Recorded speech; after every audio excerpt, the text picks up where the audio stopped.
morning. Hello, everyone, and welcome. I am so happy to be here with you. We're going to try the glasses. I got new glasses. Grand Rising. Hello, Renee. I got new glasses. They are bifocals, the trifocals, no line bifocals, whatever you want to call them. And finding the right place to look through at my iPad is tricky. So I don't know if I will or won't keep these on, but maybe we'll see. But either way, hello. I'm super excited to be here today with you. It is Wednesday, October 22nd. My name is Erin. I am an intuitive, a frequency and clarity coach, and I am here offering oracle card readings. Hello, friend. Welcome. Readings are $25. Venmo and PayPal are available to you through the link in the description of this video. You can look me up. I'm Consciously Erin. The way this works is once you send a payment, I get a notification, you go on the list, and then I go in order of the list. I've already gotten a payment from Jennifer. So Jennifer, if you're here, say hello for me so I can see you, friend. Good morning. Hello, Sunshine Truth. Good morning. Hello, Dana? Dana? Boy, I think I'm going to have to take them off. Hi, Jennifer. I'm going to focus on your energy and then we'll get started, all right? The best thing to remember about these readings, friends, is there will be a replay available on my YouTube immediately following the live. So it can be a lot of information. I can't slow down the speed of my channel. It just doesn't work that way for me. So going back and watching it later is incredibly helpful. I do encourage you to do that. Readings are $25. Jennifer is up now. After Jennifer, the list is open, so I'm ready when you are. All right, Jennifer, here we go.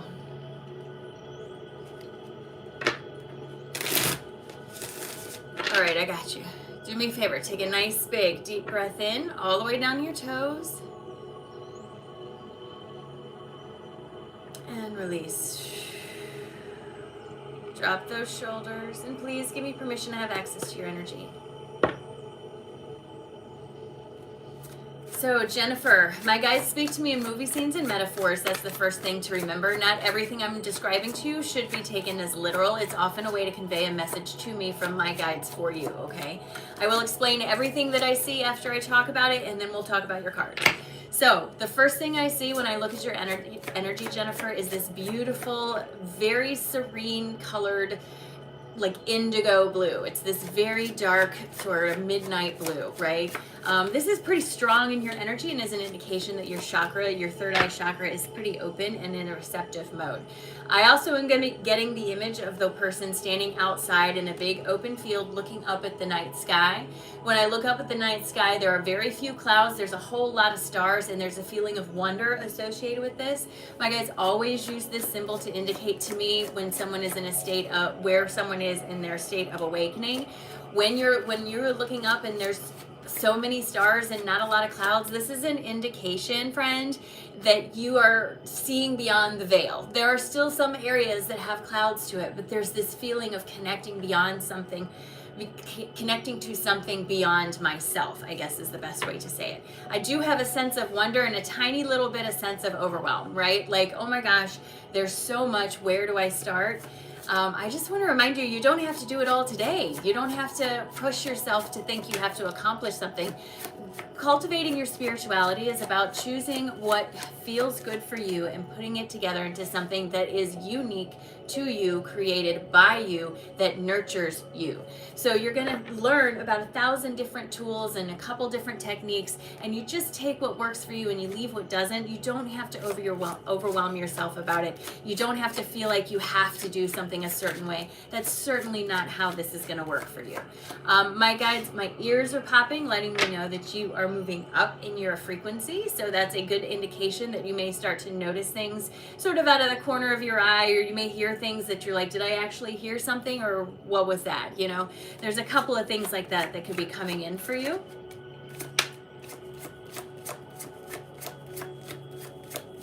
I keep hearing you got to trust yourself. So there's this sense of sitting in meditation and receiving an idea or an inspiration or something, and then either forgetting about it or pushing it aside. I understand it, I get it. And sometimes these ideas are presented to us in a time and space that is not necessarily conducive to us getting up and doing something about it. I get that. But there's also this feeling of wanting you to catch those ideas before they run away. They feel important, okay? All right, Jennifer, this is what my guides have to say in addition to everything else I've already said. First of all, they want to just remind you, you don't have to be, do, and learn everything today. They need you to slow down. Pow, I see you. They need you to slow down and allow yourself to unfold into what you are becoming instead of chasing after what you think you have to be, right? I feel like that's a key sentence. Slow down and allow yourself to unfold into what you are becoming instead of forcing yourself to do something to be something else. I already lost it. That was a channel, so go back and watch that. My guides tell me this discomfort comes from your root being a little bit rumbly with this. That tells me there's some belief, understanding, or something about yourself that makes you think that you have to fulfill all these other roles before taking care of yourself, and this is being called into question. So it's going to make things feel a little bit rumbly for you. That doesn't mean things are going wrong. It means that you are stretching beyond whatever comes next, wherever you are, into what comes next for you. Again, they're saying stop overburdening yourself or overwhelming yourself. I understand that you feel vulnerable right now, but this is where you grow. Your comfort zone is a very beautiful prison. Just saying. Do a little bit of introspection, turn inwards, and allow yourself to see that you are growing beyond where you think you are. You have to allow yourself to unfold into what this is instead of pushing into it, right? My guides tell me there's chaos all around you, and they understand that. This is where your discipline comes in. This is when you learn to focus on you and curate the reality around you instead of letting so much pollution get into your space so you can't even hear what's going on in here. They are confirming for me that you have a good, strong connection to your higher self and that whatever you're worried about with your finances is going to be okay. They do acknowledge a feeling of conflict around you, but they also want you to understand that this conflict is doing its job of helping you decide what you do and do not want for yourself. I understand it sucks that that's the way we learn, but as humans, that is the easiest way we learn. But they tell me on the back end of this, you are absolutely walking into a brand new beginning for yourself, friend. You're absolutely walking into a brand new beginning. Jennifer, thank you so much for allowing me to read for you. Let's try these glasses and see. I hope that was helpful. Oh, that's better. Hey, Meta. Yesterday, Nicholas, correct? Yes, I've got you, Nicholas. You will be up after Pow. And you are on the list. Sarah, I see you. Yes, so Nicholas. Hi, good morning, Meta. You guys, Meta is one of my mods. Please treat her with respect. She's a wonderful person. So YouTube, so the way to get a reading, readings are $25. Venmo and PayPal are available to you through the link in my link tree. Hey, hello, Like a Mom. Also another person here. Thank you, I appreciate it. Yes, Nick, I got you, friend. Readings are $25. You can look me up through Venmo or PayPal. It's Consciously Erin, exactly how it is on my YouTube page. Or if you go to the description of this video, there's actually a link to my link tree. You can just send it direct that way. I go in order of the list. Nicholas, you did pay yesterday, but I did tell Pow that they could go first. I hope that is okay with you, but I do 100% see you. I know that you're here. If I'm saying your name wrong, Pow, P-A-O, you gotta tell me how to say it. I'm really terrible at pronunciation. Thank you. I appreciate that. Hello, Max. Welcome in. Welcome in, everybody. I'm glad to see you. Hi, Jennifer. Thank you very much again, Jennifer. I thank you. I'm saying it correctly. Okay, fantastic. All right, pal. Renee, I see you, and you are on the list right after Sarah. All right, pal. I'm focusing in on your energy. I promise I'm not just staring into your soul. At least a little bit I am. I'm staring a little bit into your soul, but anyway, she's being silly. My guides are very charged today, and there's a lot of silly energy. All right. Jacqueline, I see you. You are on the list, friend. All right. Sorry, pal. Here we go. Ooh. All right, pal. Here we go. Do me a favor. Take a nice, big, deep breath in all the way down to your toes. Release. Drop those shoulders and please give me permission to have access to your energy. So I have to be 100% honest with you. Again, reminding everyone that my guides speak in metaphors and movie scenes. These are not necessarily literal pictures, okay? When I look at you, pal, the first thing I saw was a beautiful winged, I'm gonna say creature because I don't know if it was a fairy or what, because it felt bigger than a fairy, but looked like a fairy. I don't know how to explain what I was seeing. She had a lot of pink around her, a lot of violet around her. She was not like floating or anything. She looked very natural. Like I didn't feel like I was looking at something that was weird. I just didn't know, I don't know how to articulate what I was seeing. I want to talk about the colors though, because they were super vivid. The first thing I saw were these big pink wings. They were very elaborate and beautiful and just, I wanted to touch them. They were absolutely gorgeous. Pink is the color of the high heart, my friend.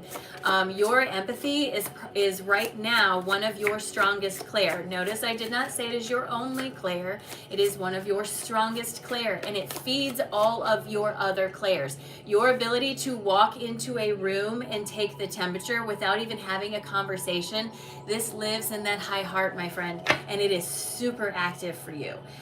The wings on the high heart gives me the impression that you're able to lift a situation or bring levity to a situation, okay?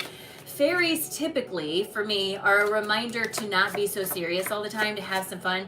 This isn't exactly how it normally presents. This is one fairy person thing that anyway, I have this sense of being able to raise the energy, bring levity to the situation.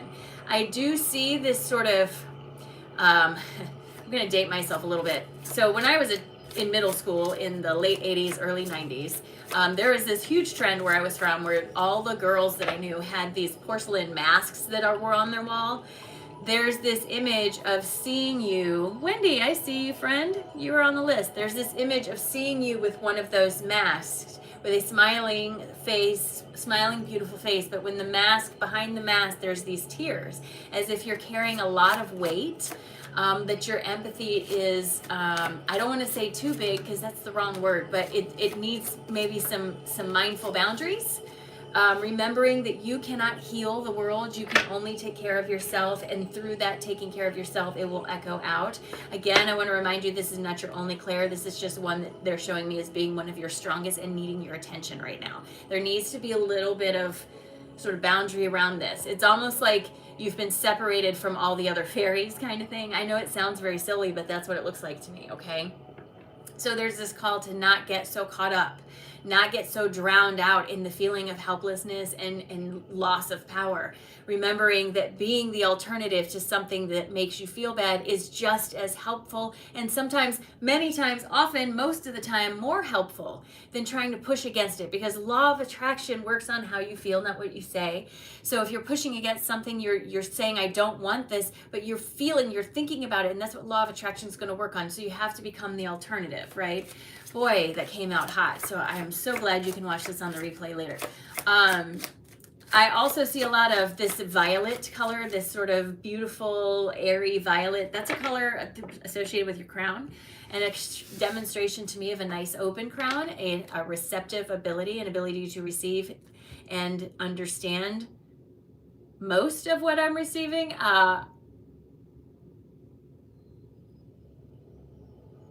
Again, a little bit of overthinking, you know?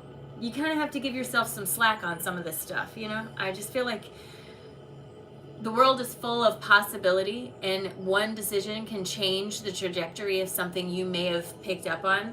And then you're hard on yourself because what you picked up on didn't happen. But there's 1,000 decisions that were made between when you received that and when it happened that could have changed it, because the world is ever changing. So there's this feeling of wanting you to not get so dug in. Don't be so hard on yourself, all right?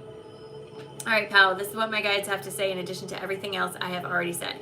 They want you to go after that inspiration. This is a clear sign from Source to say it's time for you to get outside of your head and start moving towards that thing that inspires you. They're acknowledging that things aren't exactly easy all the way around you. I understand that. But if you're going to wait for the perfect time, you'll never find it. My guides tell me that I don't have a high chakra card. I don't have a high heart card. So They're confirming that your high heart is your strongest clair right now, but they're also telling me that your attention to everything around you that feels like it makes you feel powerless is taking the faith in yourself away. So you have to reestablish, you have to be the alternative to what you feel is making you powerless. This is where you're going to find that better sense of alignment. My guys, want you to understand that even though it may be hard to see right now, the King of Pentacles has got your back and it's there to support you. So whatever step you take, you will be okay. You may not win the lottery, but you will have everything you need in the moment that you need it, and they're asking you to trust that. The disharmony that you feel is because where you are no longer fits you. As you start to look outside of that space, you will start to draw together the cooperative components that will help move you into a more aligned space, for lack of a better term. My guides want you to understand your family's going to be okay. They're going to be okay, and you are going somewhere different, but you have to allow yourself to let go of where you are, right? Again, that's saying that your comfort zone is a beautiful prison. We sell ourselves the story that being comfortable is number one, because then we don't feel like we're struggling, and that may be true. But it's through the struggle that we learn. And when we can learn to rephrase that and take the power back from that, it really can change things for us.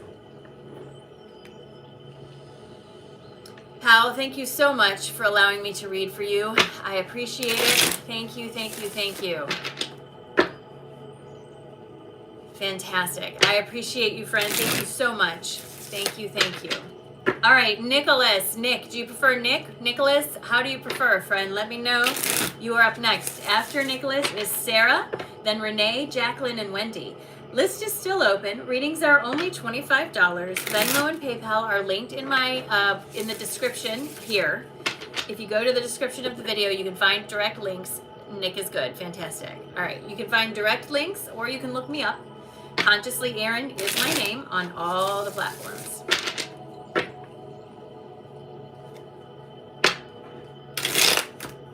All right, Nick, here we go.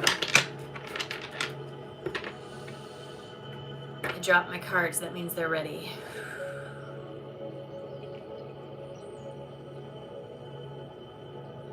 All right, do me a favor, friend. Take a nice, big, deep breath in all the way down to your toes. And release. Drop your shoulders, and please give me permission to have access to your energy. So again, reminder, my guides speak to me in metaphors and movie scenes. This is not necessarily a physical thing, right? The first thing I see when I tap into your energy, Nick, is the color orange. Orange is the color of the sacral chakra. Dory, I see you. It's the color of the sacral chakra. The sacral chakra is the home of the roles that we play, the name tags that we wear. So the outward facing roles, the way we think people perceive us, and the relationships that are formed because of this. There's a whole lot of activity down in here. This energy is being shown to me as hot, like lava hot, like so coming up from the root to be released. It feels as if there's a role that you've been struggling to fit into, or making yourself fit into, or telling yourself you have to fit into, or all of the above they're showing me a long time. They're literally showing me, it's like if you picture a lab coat, right? And you've got the lab coat on, it has your name embroidered on it here, and you've been filling this lab coat, and you've gotten so big, so much bigger than this lab coat, that the seams have all ripped, the buttons have pulled, it's just stretched to the ends, it's in tatters, yet you're still making yourself wear it for some reason. I don't understand that. So the next thing I saw was an indication of someone on a road. This is a very common symbol that I get from my guides. As I look at the road, I can see that behind you there have been a lot of construction zones, ups and downs, potholes, not unlike most people. I think that you've probably had a lot of moments in your life that, looking back, were not super comfortable, or may not have happened in the way you preferred. But when I see it from a bird's eye view, it's all helped to mold where you've found yourself, right? However, where I see that you find yourself is sort of standing at this, I don't want to say crossroads, because it's not a crossroad. It's like multiple, like an intersection. You find yourself in an intersection.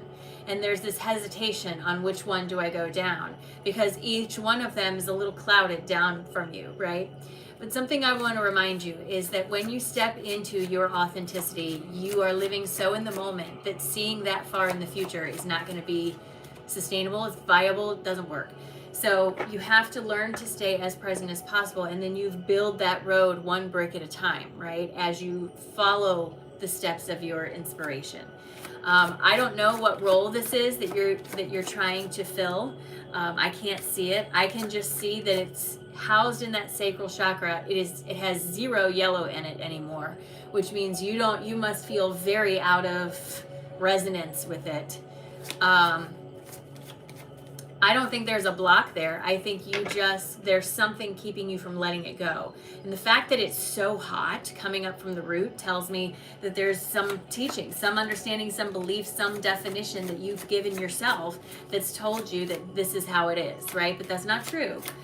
Is it true that if you make some changes, there are going to probably be some people who don't like it? Yep, absolutely. But here's something I want you to understand, and for everyone in the room to understand. As you become more and more spiritually aware, as you become more conscious with your authentic self, your circle is going to shrink, because you start to learn that it's not about quantity, it's about quality. And you will have 1 or 2 people close to you that mean everything to you and would do anything for you, rather than 100 people who barely remember your name when you walk out of the room. So there's this sense of wanting you to recognize that and embrace that, okay? Nick, this is what my guides have to say in addition to everything else I've already said. First of all, they want you to know that you are calling together the cooperative components for taking the next step for yourself. This is your chosen family. I don't want to make a commentary on your birth family because I don't have any insight into it, but I can tell you that your chosen family, those few I was literally just talking about that are going to be the ones that want to support you, those are the people that you are drawing to you now. I know that it makes you feel vulnerable to step out what you've always been doing, but in doing that, you are going to step into a time of empowerment. And this empowerment is what's going to lead you in the right direction, but you have to believe that it's possible for you. Like I said, yes, I'm so glad that you're building your chosen family. That's exactly what you should be doing. That feeling of taking back that power that leads you somewhere you've never been before, stepping outside of the role that you feel like you must fulfill at this time. There's water in this picture, but my guides want you to understand the water represents, yes, there is emotion tied to this, but you can get over the emotion. You can overcome, move past, sail beyond the emotion.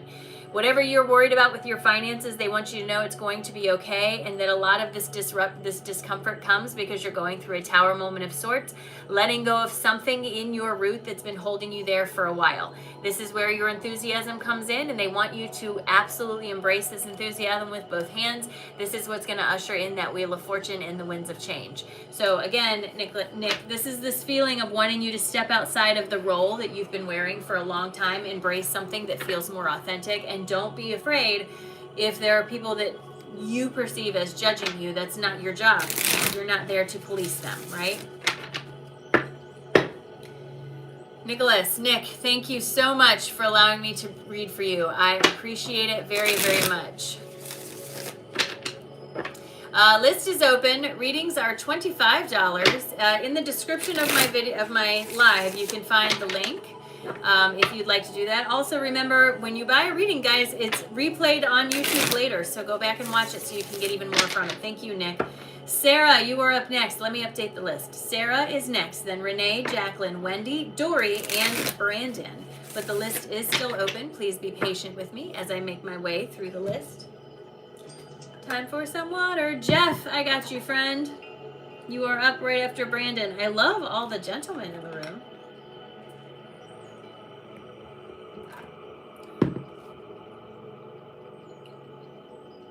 Mariana. Looking for Sarah. Sarah, say hello. If your display name is not Sarah, please make sure you let me know that it's you and give me the first initial of your last name. If your display name is not Sarah. If your display name is Sarah, then just say hello.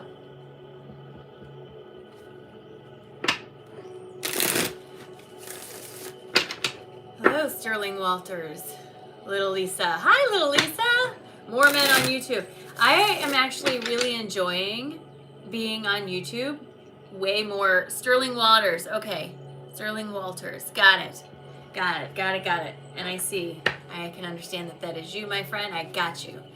I'm really enjoying being here on YouTube. If I set it up as a scheduled live, I don't get as many creepers, which is nice. So, all right, Sarah. All right, one more shuffle. Here we go, friend. I'm excited to read for you. Do me a favor. Take a nice, big, deep breath in all the way down to your toes.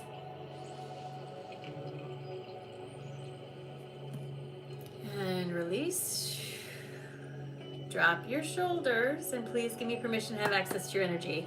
All right, so Sarah, immediately when I come into your energy, I'm like buzzing. I'm like, I want to get up and bounce around. My energy is very, very fast moving. Your energy is super, super active, and not in a bad way. That is not a commentary or a statement against your energy. It is a statement of fact. Your energy is highly active today. That's not a bad thing. I do see all of your chakras are operating. All of them are operating, it looks like, at capacity. Some of them are not talking to each other. Here's where the issue lies. So our chakra system is designed to circulate energy. All of your chakras are designed to share and communicate and create and all this sort of stuff. You have a tangle somewhere between your throat, your heart, and your solar plexus, okay? So the throat chakra is the bridge between the inner and outer worlds. This is where you manifest things into your physical reality by taking the inspired action that you are led to take. Your heart is your biggest chakra. It's where you carry all of your love, your emotions, all of that stuff that resides here. And your solar plexus is the seat of how you see yourself in the world and your home to creativity. When I look at this, there's a traffic jam in here. It's like it's almost like the creativity is there, the connection is there, but the belief is not there. There's something in there. There's a wounding in that heart space that's causing things to not flow as easily as they could. All right, I will update the list in just a minute. It's like a traffic jam. A traffic jam is genuinely the best way I can describe it. I feel like there's some disappointment or perceived disappointment from the past that you are bringing into your present moment, and you're letting it color what you are planning, like what you are perceiving to happen from whatever this is. And I know that sounds really hard, really vague, but it's hard for me to really tell you exactly what it is.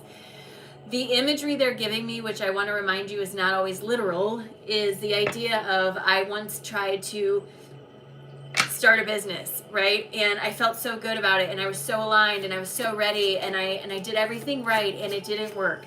And I feel like if that didn't work, then how could something else ever work, right? There's that feeling in there, and I feel like you're bringing something into your space that doesn't belong there, and it's clogging up the works. Your throat chakra is ready to project. It's ready to bring this into your physically manifested life by giving you inspiration to help lead you in the direction you need to go, but your heart is clogging it up. These two can't communicate when there's a clog here. I don't know how to tell you to fix that other than coming to peace with the idea that everything you see as a failure has taught you something. And I know that sounds very Sunday morning cartoonish, but it is 100% the truth. We cannot learn if we stay in a comfort zone. Humanity is not that smart. We have to be pushed out of our comfort zone in order to learn something, and things we perceive as failures are often the very catalyst we needed to go in a different direction, to make things work for us, or to allow things to work for us, much rather. All right, Sarah, this is what my guides are asking me to tell you in addition to everything I've already said. Here is confirmation on that very first card. They're asking you to reach for your enthusiasm. Now is the time. Stop telling yourself that something's not going to work just because it didn't work before, right? That's not going to be helpful to you. They want you to understand that the King of Pentacles has got your back. This is where money is concerned. While you may not win the lottery, and while it may take some time for you to get to where you want to be, you will be okay. And you have to stop letting this be such a big part of things. They acknowledge that in the past there may have been some disappointments that have colored the way you see where you are, but they're also acknowledging that you are in a better place. You are in a more connected place with your guides than you've been before, and it's allowing you to make better choices and to learn from where you were. This is part of a karmic lesson that you are tying up, some loose ends, let's say. Melissa, I see you. some loose ends. Let's just say you're tying up loose karmic ends. Remembering, of course, that karma is not about you or bad, you need to learn a lesson, but about the balance of finding the balance of a situation. They are confirming that your heart chakra is a big player in this, and they want you to understand that your throat is ready to manifest. It's that heart that needs your attention. It's the things that you have gotten apathetic about and the things that have caused you the heartbreak that they're asking you to address so that you can literally embrace all of the potential that's been offered to you. I mean, I don't know how much more confirmation on a reading I really need to do, but like, mic drop on that one. Hello. Sarah, thank you so much for allowing me to read for you. I appreciate you very, very much.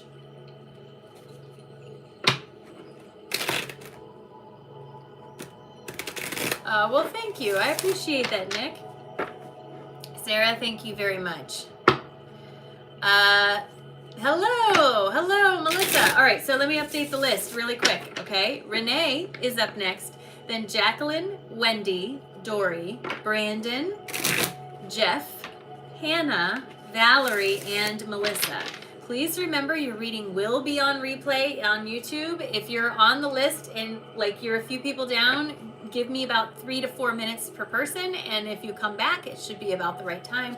I will hold your spot, but try to be here if you can. The list is still open. Just be patient with me as I make my way through the list. I'm so used to saying tap the screen. I just make sure you're like the live. That's very helpful for me. Hello from Texas. It is a great list. It's very exciting. All right, Renee, say hello for me. And if your display name is not Renee, please make sure that you let me know. Hello from Texas. Yes, been trying to tap, right? Like it's old habits die hard. That's fantastic. That's a great point. You know, Melissa, that's a great point. Often, always, Source will reach out to you through that you have zero resistance to first, right?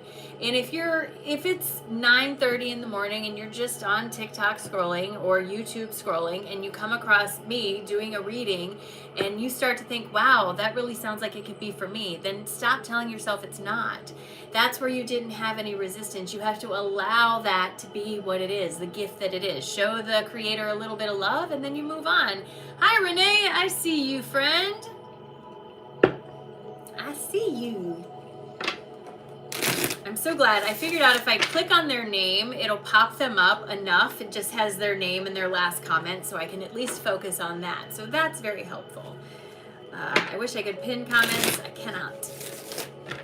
All right, Renee.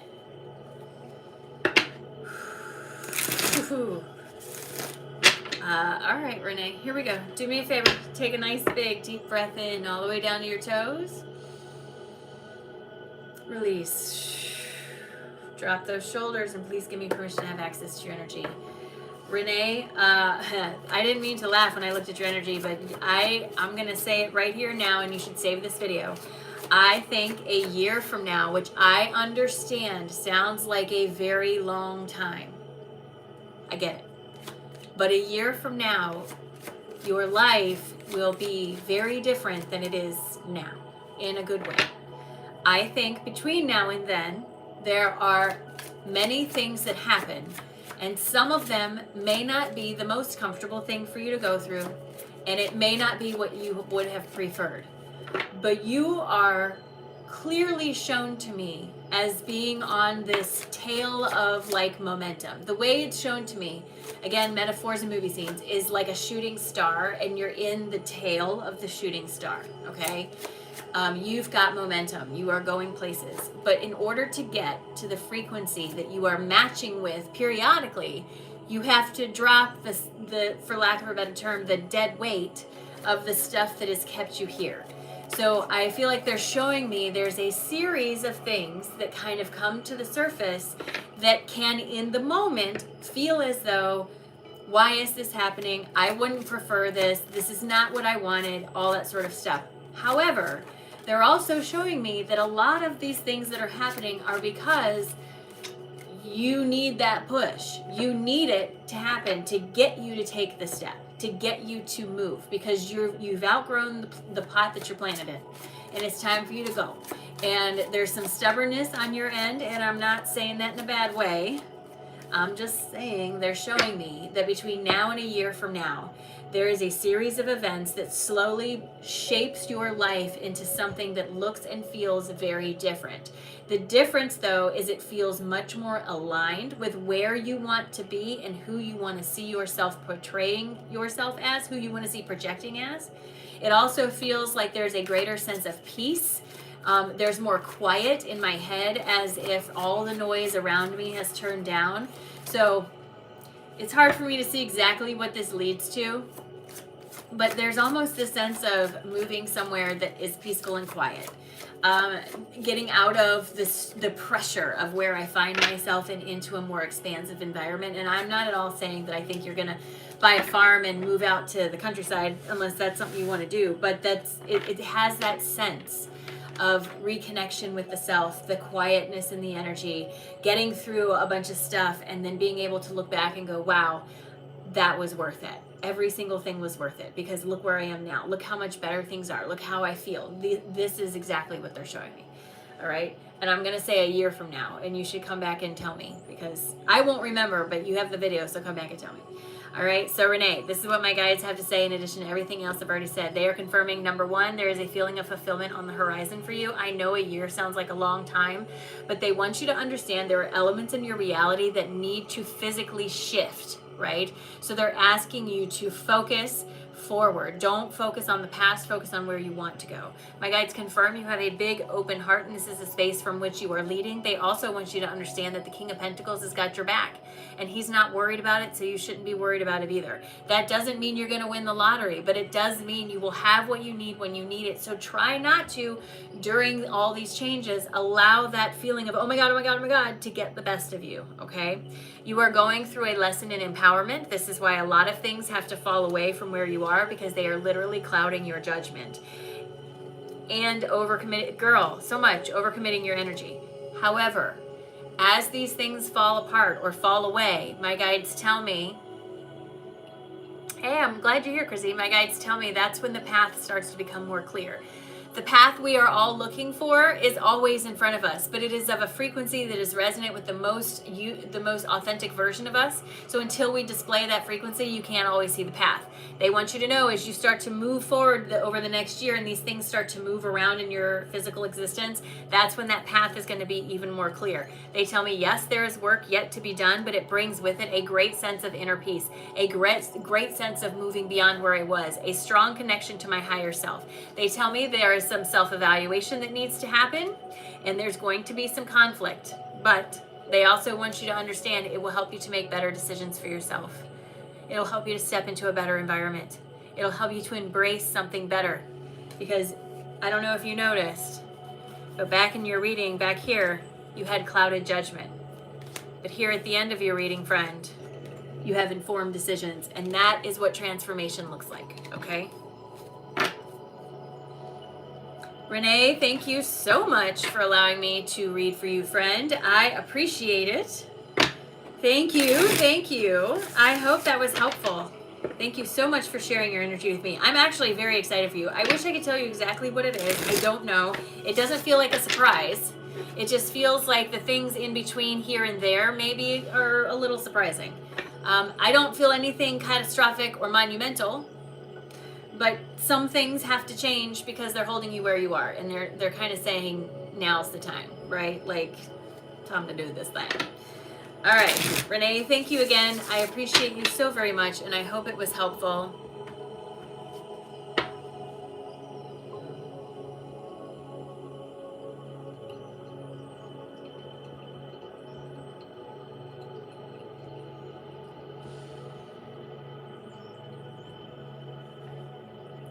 All right, so let me update the list.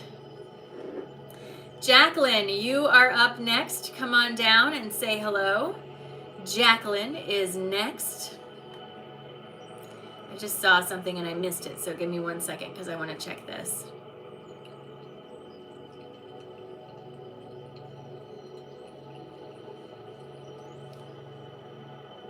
I feel like I just missed somebody.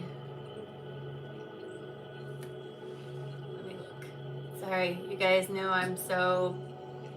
No, maybe not. All right. Okay, Dan. All right. So Jacqueline is next, and then Wendy, Dory, Brandon, Jeff, Hannah, Valerie, and Melissa.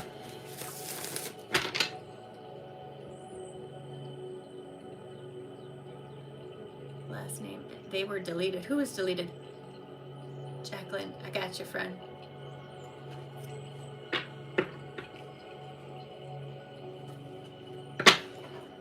Thought I got a payment from someone, but I don't see the actual payment, so that happens. Like, I'll think that I hear something and I don't, you know? All right, Jacqueline. Yeah, I checked all my stuff. It's not there, so I didn't miss it. All right. Oh, the comment was deleted. Oh, okay. All right, Jacqueline.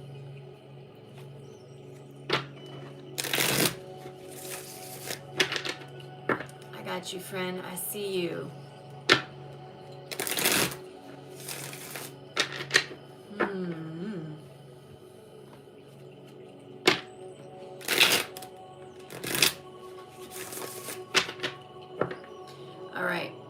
All right, Jacqueline, here we go. Do me a favor, take a nice big deep breath in all the way down to your toes. And release. Drop your shoulders and please give me permission to have access to your energy. So Jacqueline, when I look at your energy, again, remembering please that my guides always speak to me in metaphors and movie scenes. This is not always exactly like just go with it. When I came into your energy, the very first thing I saw when I tried to tap into your energy was this warrior, right? Like, she reminds me of from a movie, like, she reminds me kind of like the women from the island where Wonder Woman's from, like the Amazonian women. They're broad-shouldered, big, warrior, strong women. That's the first image I got. I thought that was your guide being protective of you, but I don't think it is. I think it's your energy being protective of you. When I look at you, that's the first thing I see is all the armor. I do feel like this armor is well earned. Like, it's there for a reason. It's not like you just walk around with it because you like it. It's there for a reason. I also feel like the protector in you has a hair trigger when it comes to the sword being raised, right? Like, go ahead, I dare you, kind of thing.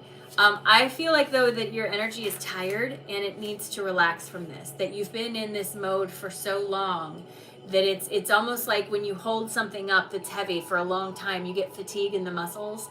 And I feel like your energy is sort of fatigued, like it's constantly feeling like it has to protect itself. And I also feel like they're showing me that where you are and where you've been are not the same thing, that you've made a lot of good changes, strides, and movement forward in your life to better embody something that feels better for you.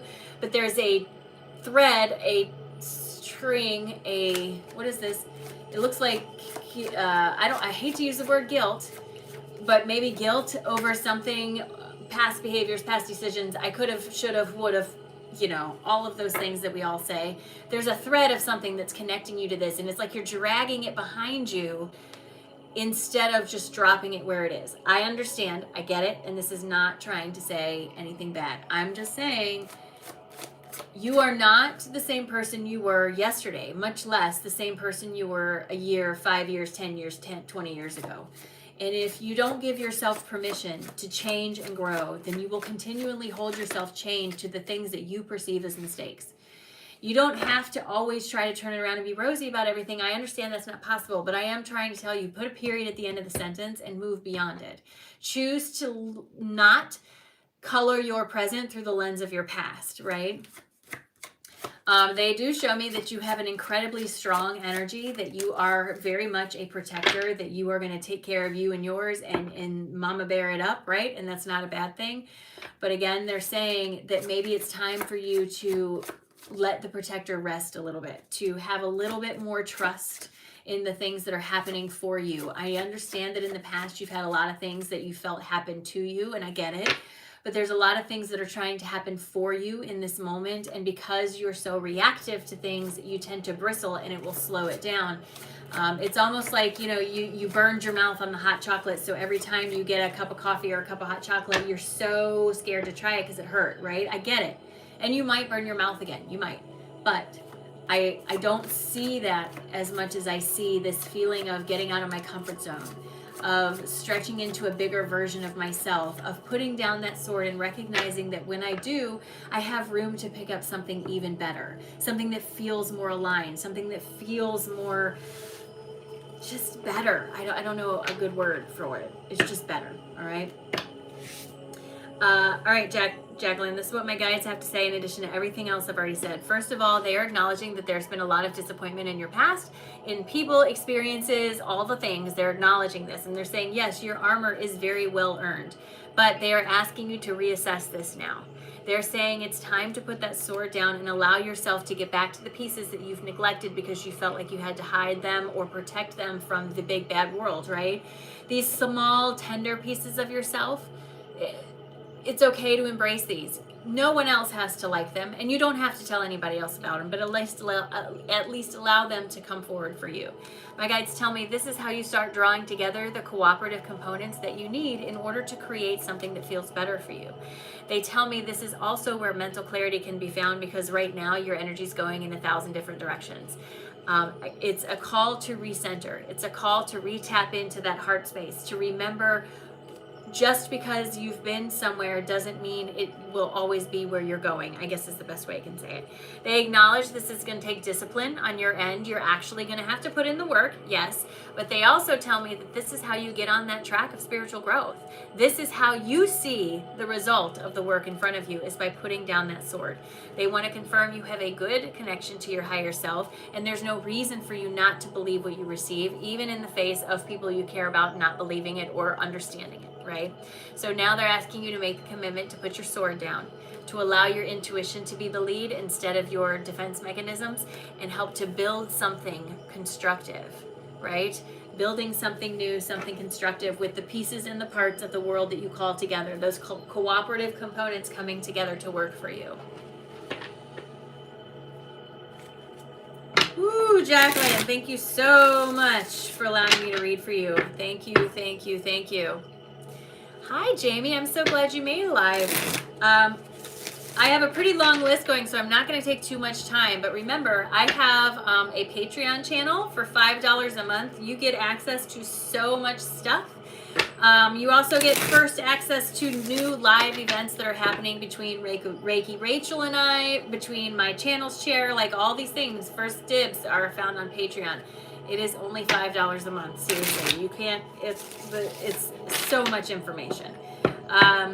Private sessions are also available through the link in my link tree. Well, thank you, Jackie. I appreciate you. I'm so glad. Jackie says, thank you for your help. Love to you and yours. I lay down my sword and trust, and also said, wow, thank you, spot on. Thank you so much. So let me update the list really quick. Wendy is up next. Wendy is next, and then Dory, Brandon, Jeff, Hannah, Valerie, Melissa, and Nina. That is the list so far. Readings are $25. Venmo and PayPal is available to you either in the description of the video through my link tree, or you can simply look me up as Consciously Erin. It is spelled exactly how it is on my YouTube. The way this works is once you send a payment, I get a notification, you go on the list, I go in order of the list. The replay of your reading will be up immediately after the live concludes on YouTube, so you can go back and watch it and really let it soak in. All right. Wendy, you are up. Come on down and say hello. If your display name is not Wendy, please make sure you let me know. Wendy is up next. Then Dory, Brandon, Jeff, Hannah, Valerie, Melissa, and Nina.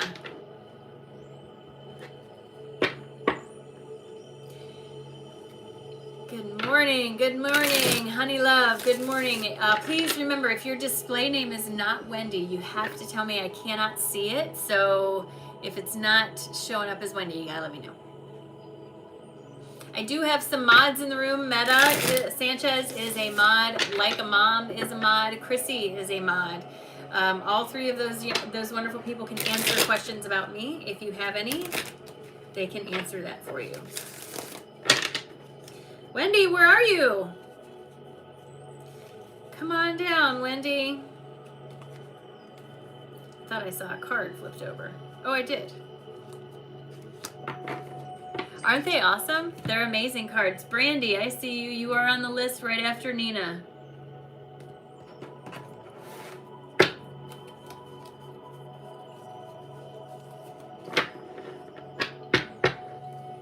Right? Price is Right. I totally, absolutely. Yes, Brandy, I got you, friend. You are on the list. Hello. Hello. What does it say? Carol? Hello. All right, so I don't see Wendy. When Wendy comes back, we will fit her in, but I don't like to take too much time because, you know, there's people on the list. So we'll put a pin in Wendy and we will come back to Wendy.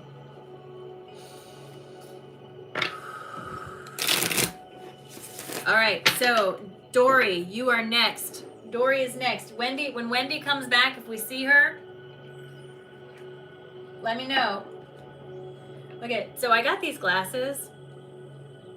Time is precious. It is the only resource you cannot get more of ever, right? So these are my new glasses. What do you think? I think they're cute. They are no line progressives though. And for me to see the screen, I have to literally look through this part of the lens, which means I'm doing this. And I don't think that's good. They are great for reading though. They are great for reading. These are just computer glasses, so. Hi, Dory. I see you, my friend. I am so excited to read for you. Thank you, Melissa. I appreciate that. All right, Dory.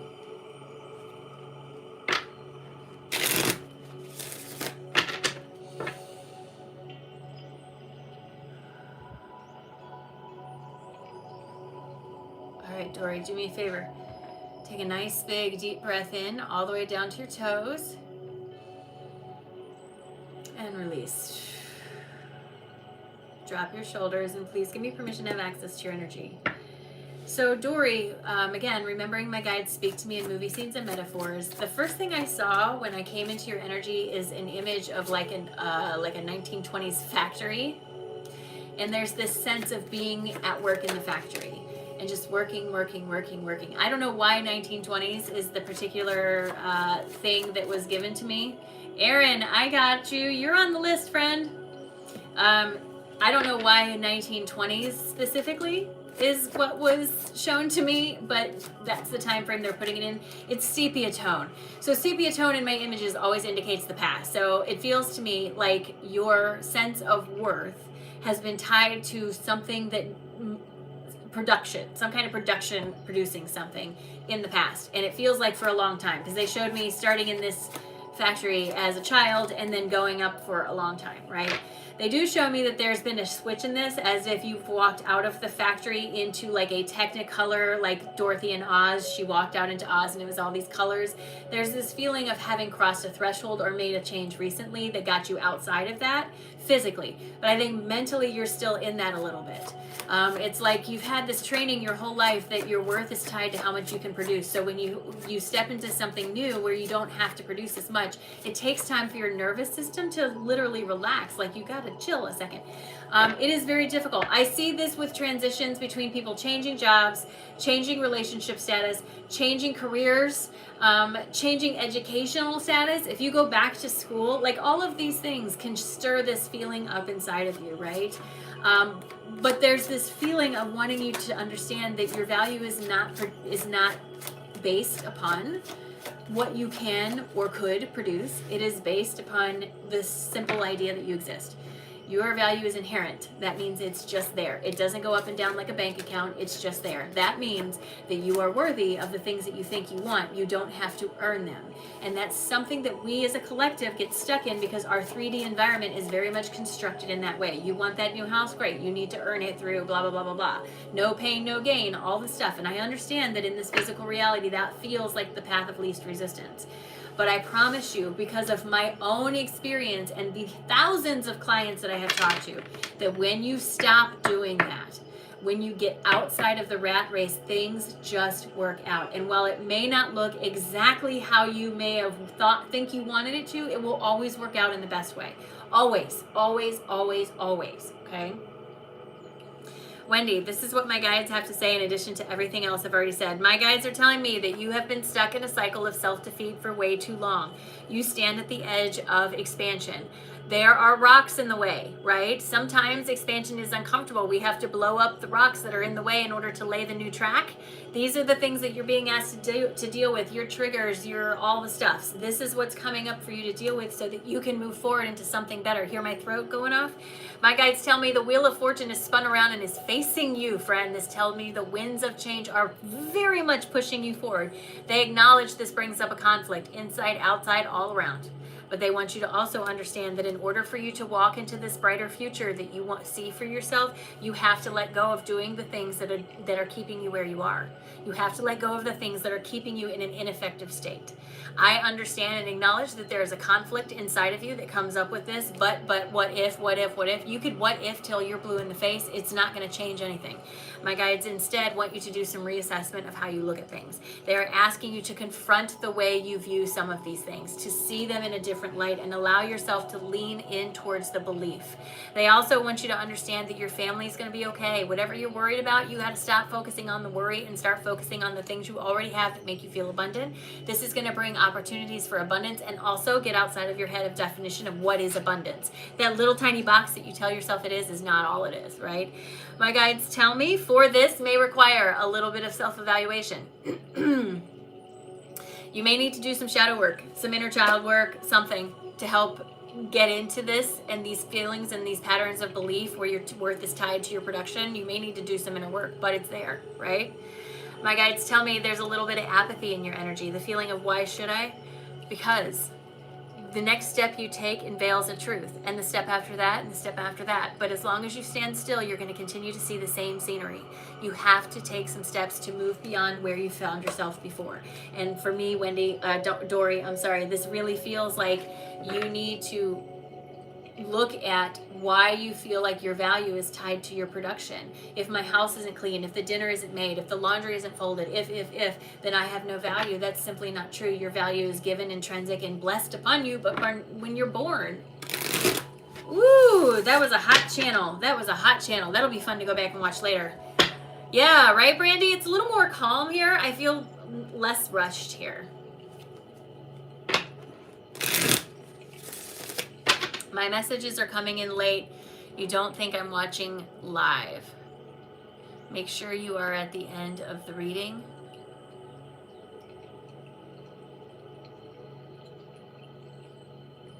Oh, I see. Wendy came in. Okay. That's all right. We're going to get you in, Wendy. No problem. You're next, friend. You are next. Wendy, I see you. And thank you, everyone, for telling me. I appreciate it.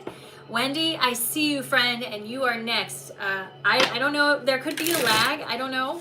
Unfortunately, I don't have a lot of control over that.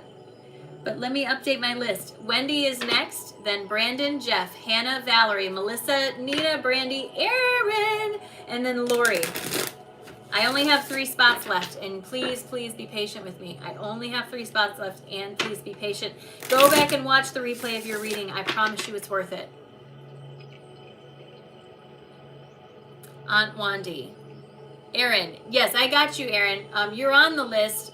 You're a little bit down the list if you want to come back. If you give me about 15 minutes, maybe. But you're on there. All right. Hi, Lori. You are on the list. Please be patient with me as I make my way through this list. All right. Wendy. I'm going to go back to your comment, Wendy.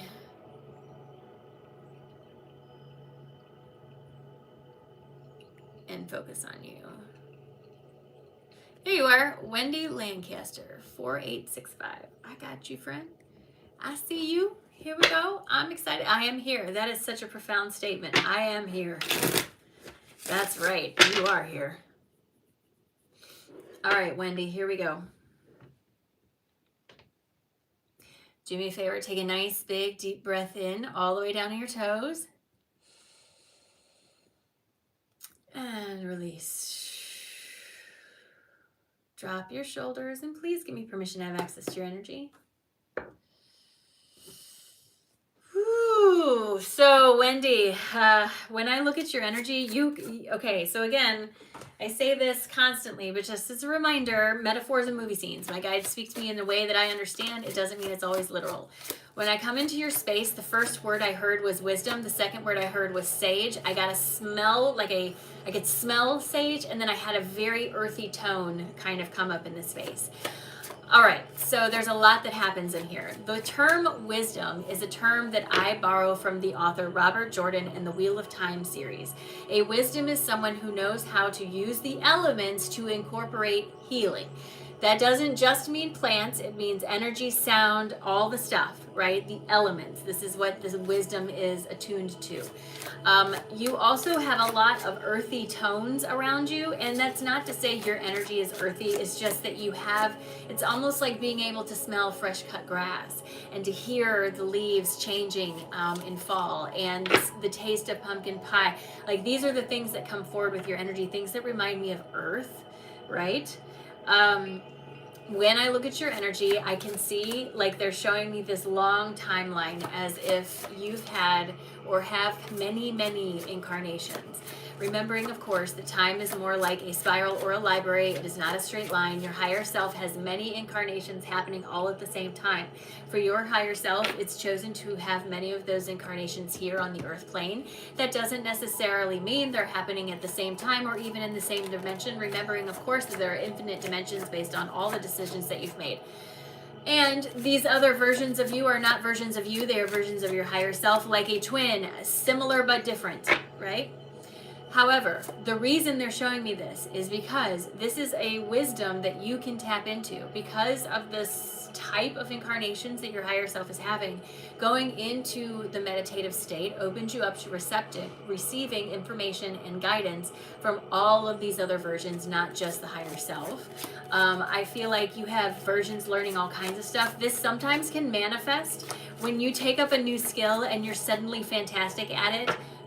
And people work at it forever. Do you see what I'm saying? It's like being a natural at something is a remembrance or a pulling in of the energy from some other incarnation that is utilizing this, right? And it can be something silly like crocheting for me. I learned how to crochet in literally 2 hours, right? And I've made tons of stuff. It can be cooking, it can be spiritual work, it can be 100 different things. But there's this sense of tapping into this information and allowing it to lead you into somewhere. It's almost like you've narrowed down the field for yourself too much and they want you to make yourself broadband instead of dial-up. Girl, why are you sitting in dial-up when you got broadband accessible to you, okay? No more sitting in dial-up when you have broadband at your fingertips. Wendy, this is what my guides have to say in addition to everything else I've already said. The first thing they're doing is calling you out a little bit. They want you to understand that you cannot continue to start and stop, and then expect to see change in your environment. The things you are called to are the things that are intentional in your space. The inspirations you receive, the little ideas you get, the rabbit holes you find yourself going down, that's purposeful. So they're asking you to go after that. Do your best to go after that. They tell me this is where you're going to find a better sense of balance. If you've gotten a little out of balance between your physical and metaphysical, you're a little more physically focused than metaphysically focused right now. Not for a bad reason. I think you've earned that, but be careful because once that teeter-totter falls to one side, it's hard to get it back, right? I know you're reluctant to do that. They're saying do it anyway. They're also acknowledging this is going to take you into a place you've never been before. The New Horizon card tells me you are going to a shore where you've never been. Again, the idea of opening to broadband rather than dial-up. Allow yourself to receive this. It's not that you are clairaudient, clairsentient, clairvoyant. You are all of these things in varying degrees depending on how much you focus upon and utilize it, right? You are in a lesson on self-empowerment. This is you learning to take on the skills that are being offered to you and then doing something with it. Some problem that you're worried about is about to work itself out.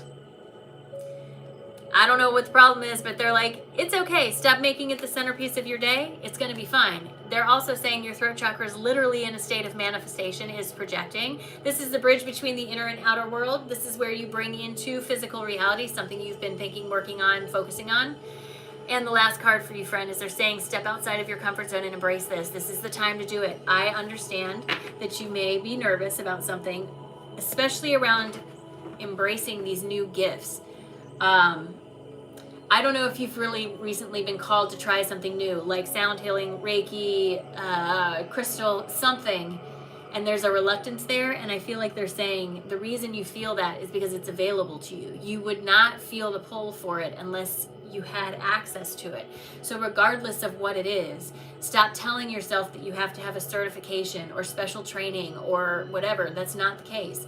It is far more beneficial for you to just listen to your intuition when it comes to it. You have this naturally, I guess. I guess all of that just to say that. That would have been so much easier. You know what I'm saying?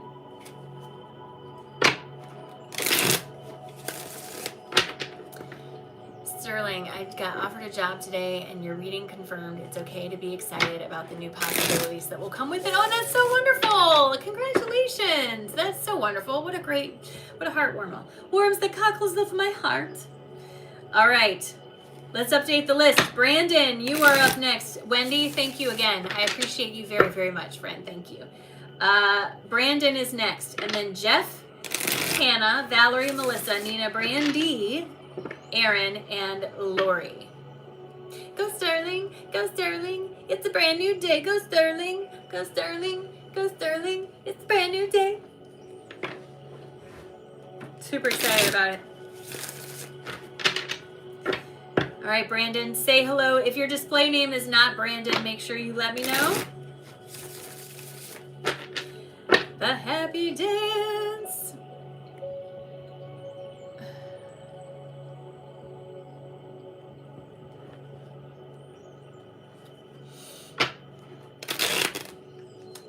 Oh, good, Wendy. I'm so glad. Ha, Melissa, that's fun. That's fun. That's fun.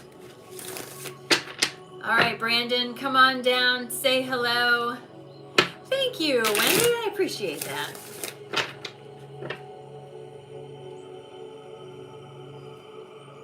Come on down, Brandon. I'm excited to read for you. I would play different music, but I can't, because if I play something that has a copyright on it, then YouTube will take my video down, and I want you guys to be able to see the replay. Normally I play different music that's much higher, like upbeat. This sometimes can make me a little sleepy because it was designed to attune to the heart.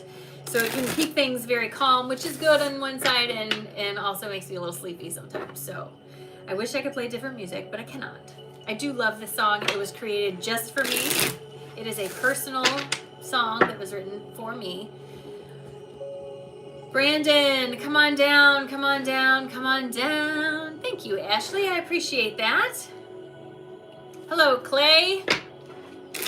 Welcome. Thank you. All right, Brandon. I'm trying not to rush it because I didn't mean to rush Wendy, and I did. So I don't want to do that. But after Brandon is Jeff. So Brandon or Jeff, are either of you in the room ready to go? Brandon or Jeff? Either of you ready to go?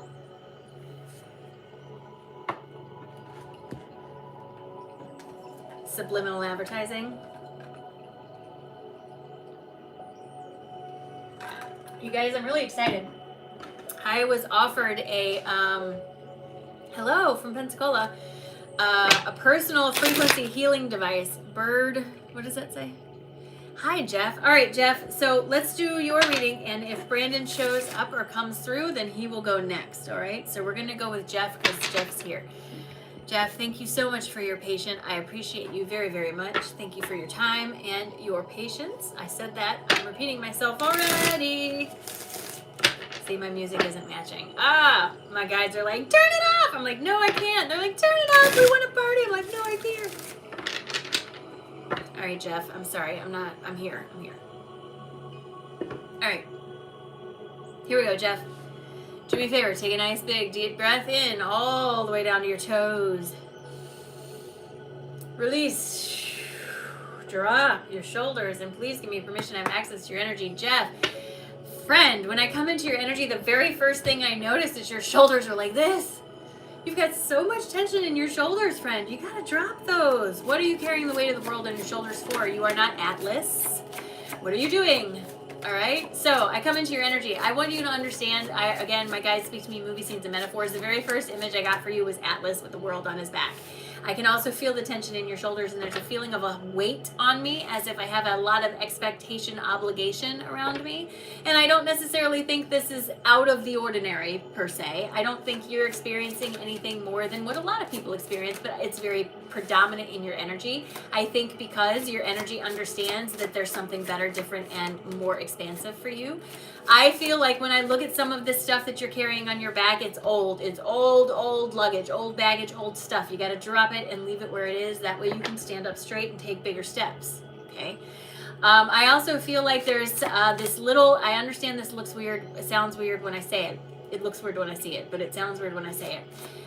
When I look at you, they're showing you're on a road, right? There is this like shimmering on the road up ahead of you. Now it's a little ahead of you. It's not directly in front. It's a little ahead. The shimmering, okay, it's like a mirage when you're driving in the desert or whatever. I see that shimmering. This, friend, is a portal. This is an opportunity that's going to come into your physical reality, a very real physical opportunity that comes into your reality that gives you the opportunity, should you take it, to step into something that you have created that's better for you. This is like a nexus point, okay? I don't know how else to explain this other than what they're showing me, so I'm sorry. I don't know what it is. I can tell you it's not today, and it's probably, it's close enough that I can see it, I can feel it, I can hear it, but I cannot get any closer to it. So it's a little bit out for me, but it's connected to, it feels connected to a desire that you have to do something different, as if you're feeling the real weight on your shoulders and that obligation, and you're ready to let that go, and you're feeling it. And this is calling you there. But I think when you get there, there will be a choice that has to be made. And the choice may not be super comfortable. You may have to choose to not do something that someone else is telling you they need you to do for them so they can feel better, right? My eyelashes are rubbing against my glasses. But I do feel like when you go through this, when you make this, it is a monumental change in your physical environment to bring something better forward, something that you have been wanting.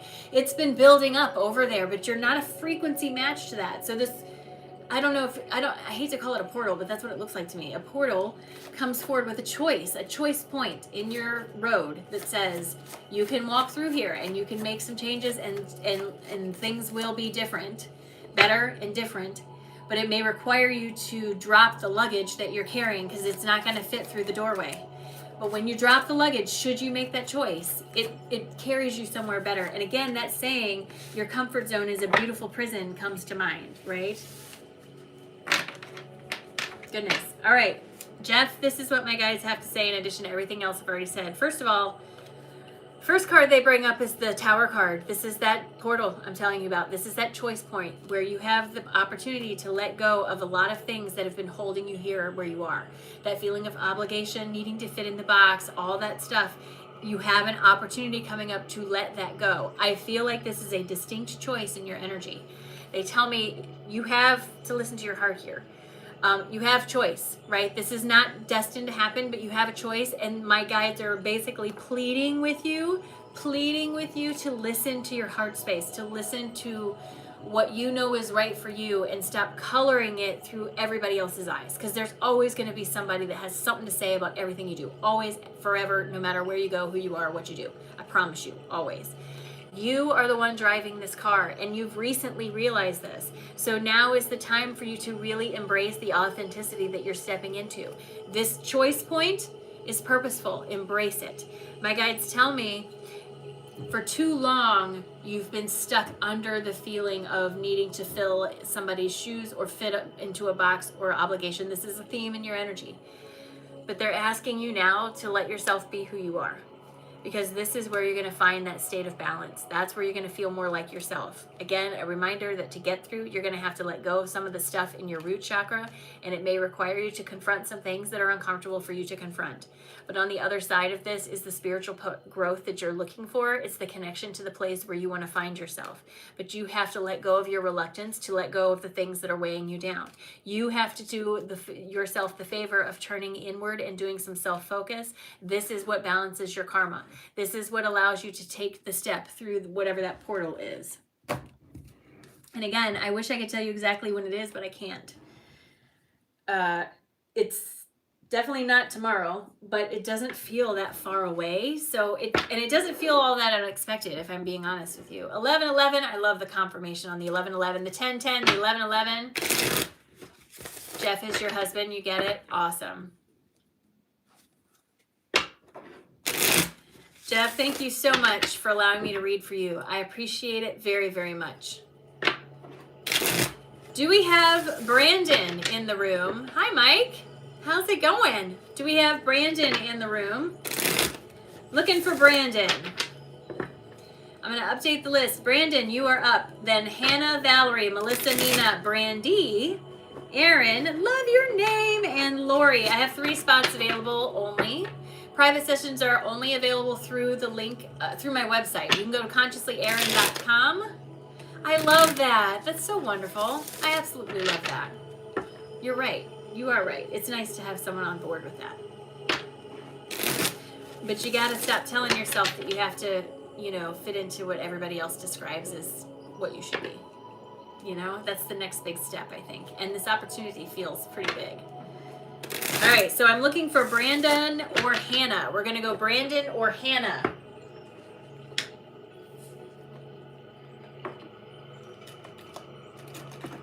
I'm already thinking about lunch, you guys. Already thinking about lunch.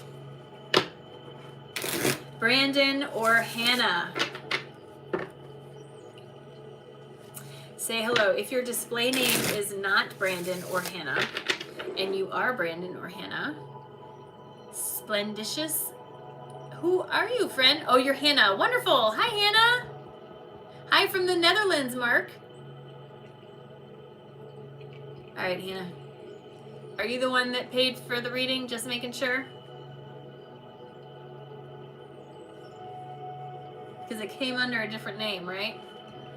All right, Hannah.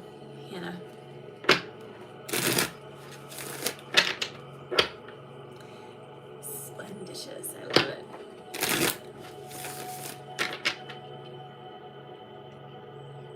Okay, fantastic. All right, Hannah. Here we go. Do me a favor. Take a nice, big, deep breath in all the way down to your toes.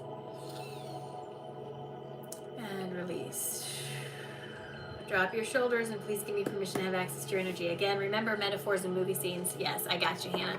Remember metaphors and movie scenes, Hannah. My guides speak to me in metaphors and movie scenes. You, my friend, the very first thing I see when I come into your energy is someone standing like literally at the head of a wide open field of potential. I feel like you're on the other side of a choice recently that you made that opened the doorway of possibility, probability, and possibility for you. I can understand how when we first come into this space, it feels like nothing's happening because it's just a big open field, right? This is where inspired action comes in. Ooh, excuse me. Goodness. This is where inspired action comes in. So I feel like when I look at your energy, there's a bunch of colors. It's like a tie-dye. All of your chakras are talking to each other. They're all ready. They're all ready for the next step. The only hang-up is you not taking some sort of action that I feel like you already feel called to do. I don't know if you're waiting for confirmation, if you're waiting for someone to tell you how, or I don't know exactly what you're waiting for, but I can feel it in your energy. It's this call to do something. So the way my guides display this to me is by showing me a garden, right? And this is the field of potential. What you plant in that field is what grows. But once you plant your intention, it's not necessarily that you just disappear and it grows, right? You have to tend it. You have to get rid of the weeds and the doubts that come up. You have to water it with good vibes and focusing on things that feel good. You have to do all these things. And I feel like you're literally standing at the head of this big open field with the rake in your hand that you just haven't taken the step to plant the seeds. So the question becomes, what do you really want for yourself? Not the thing you think you want, but what do you want to feel every day? Find a way to define that for yourself and start putting that out there. Start getting the momentum built up behind that and take small actionable steps where you are to cultivate the feeling you want to have. That way, law of attraction can work with you, not against you, to bring into your reality something that reflects that feeling that you want, right? It's not a thing, it's always going to be a feeling that you want. Everything you think you want is simply because you think you'll feel better when you have it. Esther Hicks has famously said that for years, and I could not agree more with her. I feel like you're right at the edge of all this potential. Like, seriously, Hannah, you're right at the edge of all this potential. It's just waiting for you to take the step. And remember, just because you start somewhere doesn't mean you have to stay there. Doesn't mean it's going to finish there. You can start with Reiki and end up a medium. It doesn't matter, right? So Hannah, this is what my guides have to say in addition to everything else I've already said. This is a time of self-focus, needing to figure out where you actually want to go and how you want to actually feel. I think you spent a lot of your life telling yourself you want to feel the way what you want is the goal that you've been given, but the goal was given to you from something outside of you. So now you have to reestablish this connection. You have to allow yourself to feel into the moment. My guides tell me that you are learning a lesson in empowerment. This is a big part of your karmic lesson here. There's a lot of truth about your connection and your abilities as you start to move forward, but again, the idea is you have to learn to trust yourself and see the truth of all of those situations, right? My guides tell me that, I hate to say this, but because your focus has been off for a little bit, there are some things in your energy that feel a little bumpy. It's not that I want to say you did something wrong, but they're just like, you got to be careful, because where you focus matters. And if you're focused on things that give you a sense of insecurity, then law of attraction has no choice but to reflect to you things that give you a sense of insecurity. So again, they're asking you to reach for your enthusiasm. Now is the time to do that. Even though you may be reluctant because the 3D world tells you that you shouldn't, my guides are asking you to remember that your higher self is speaking to you in a GPS language and trying to get you to go forward into that place. I understand it's going to require patience on your end, and I also understand it's going to require you to do some deep self-evaluation about where you actually want to go. But in doing this, you open that heart space and you allow it to expand into a place that helps you feel more authentically yourself than maybe ever before. This is where your crown talks to you, friend, is in that space. So go in there and start planting those seeds, and remember that you don't have to end with something that you started with. You can evolve. You're allowed. You're allowed. Hannah, thank you so much. Brandon, I see you. I saw you're here.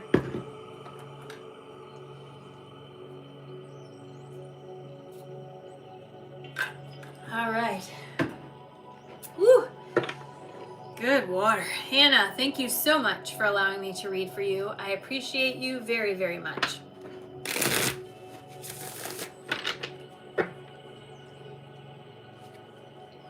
Thank you, friend.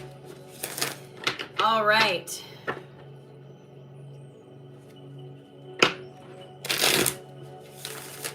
The new thing I'm getting. Oh, I'm getting this personal frequency healing device. It's like a portable med bed kind of, but it's little. It's programmed with like hundreds of different frequencies, like for headaches, backaches, all these things, and you like set it on your chest, I think, and it emits this frequency and helps to regulate your frequency. This company reached out to me and said, hey, do you want to try this for us? So they're sending me one, and I'm excited about it. Yes, I see you. Hey, how are you? I see you. You are Brandon, correct? Hey, how are you? I will absolutely let you know how it goes. Part of the deal is I have to make a video for them, so you'll see. I looked at the device. It has really good reviews. It is a little bit pricey. However, if it takes the place of any other chemical that I have to put in my body, like if it gets me off of Tylenol for my migraines, I am all for it. I am all for it. All right, Brandon. You are, hey, how are you? Correct, Brandon? I just got a huge flush of heat. Just want to make sure I have the right person. After Brandon is Valerie, then Melissa, Nina, Brandy, Aaron, and Lori. Oh, goodness gracious.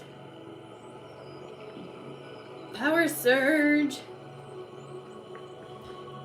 Is that... yes. Hi, Brandon. Okay, I see you. I got you, friend. Look at that, Brandon. How many cards are turned over in the deck right now? 1. What card is turned over in the deck for you, Brandon?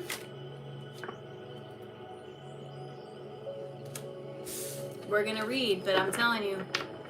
1 card turned over in the deck. Looking at your energy. New beginning. Promising. I'm shuffling. You guys are watching me shuffle, so...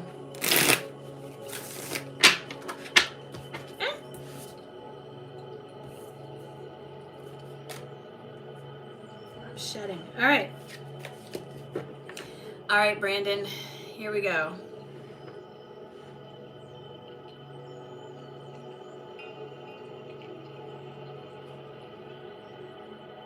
All right, Brandon, do me a favor. Take a nice, big, deep breath in all the way down to your toes.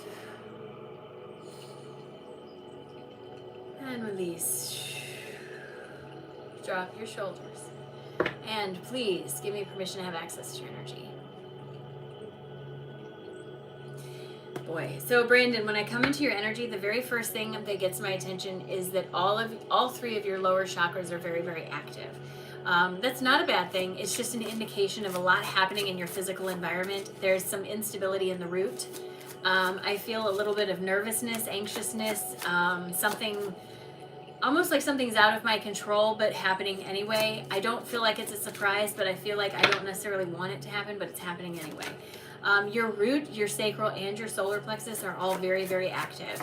Sometimes this can make us feel a little off balance, a little very grounded, where we find ourselves like on earth, right? Like very grounded. Like yesterday, I felt very heavy in my physical environment. I feel like you're working out something. This doesn't feel like something that... It can be so hard to articulate what I'm saying.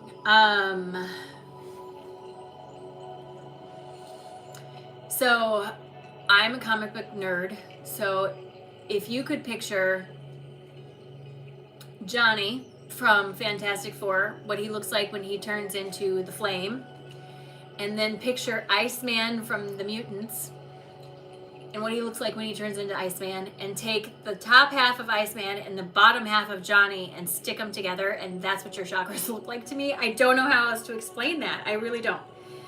But there's all this activity down in those bottom 3 chakras, and it gives me a little bit of nervousness, anxiety, a feeling like I'm walking on a ground where there's an earthquake, or I'm anticipating of an earthquake or something. And I understand that. But I also understand that through this, there's this great expansion that's happening. And your upper chakras, not to say they're frozen, because they're not, but they're not... It's almost like they're in waiting. It's like they're primed and ready. It's like they're waiting for the starting shotgun to go off so that they can start doing what they're doing. I feel like you're very precariously balanced between 2, I was going to say sides of yourself, but 2 versions of yourself, where you have this opportunity to go in a different direction. And it feels like this is already in motion. This doesn't feel like something that is coming forward. It feels like it's already in motion. I don't necessarily know that this is one event. This could have been a couple different things that happened in a row that caused you to pay a lot of attention to your physical environment, especially things like finances, home, relationships, that sort of stuff.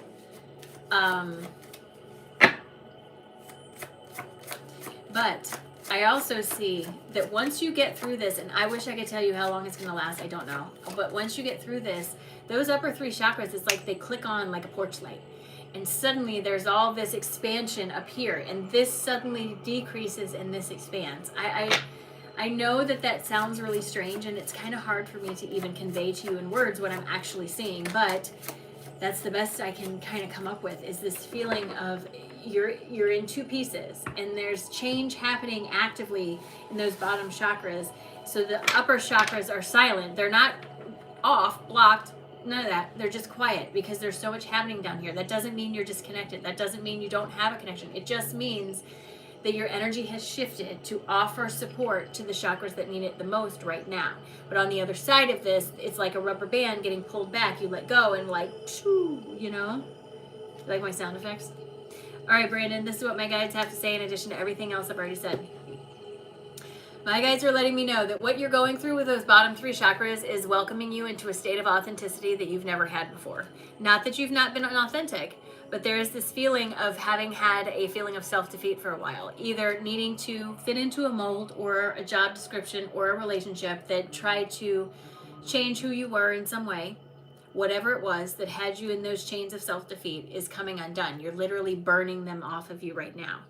My guides are very much confirming you have a strong connection to your higher self. Your intuition is on point. There's no reason for you to be doubting that. You are moving to a new horizon, going somewhere you've never been before, just like that other card, right? Going somewhere you've never been before.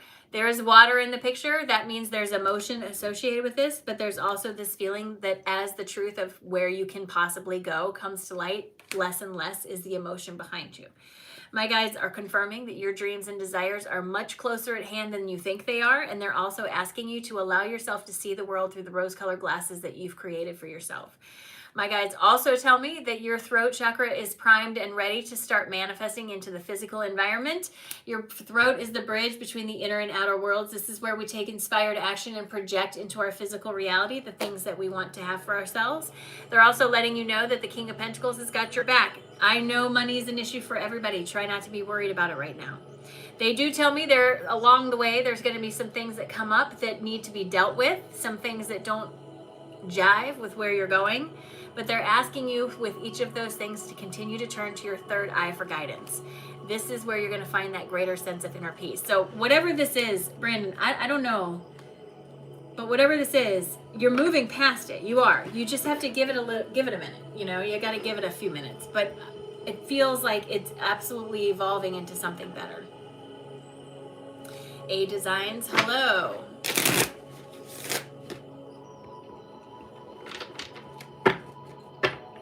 Welcome in, everybody. Can't get Venmo pulled up. Oh, no. Thank you very much, Brandon. I appreciate you. Thank you for your time. Thank you for your patience. I'd love to guide you for a Kite reading.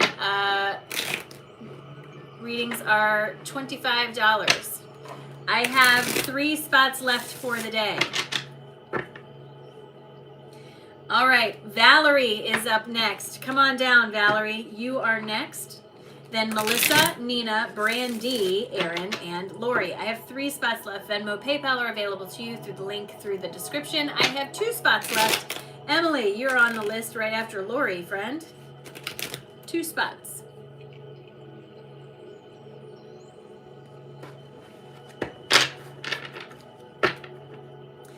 All right, Valerie, say hello. You are up, my friend. No, that's not what the device is called. It starts with an A. It's Consciously Aaron. Yes, they are paid readings. Hi, Valerie. I'm going to pin you here. Best I can. Hi, Brooke. Welcome. All right. I do not. Cash App broke up with me. They don't like the way I do business. I tried to go to counseling and they refused, so... I have a business license. I'm an actual business, and they chose not to do business with me, even though they were literally making a killing off of me in their fees. So, say lovey. All right, Valerie, I am very excited to read for you. Thank you so much.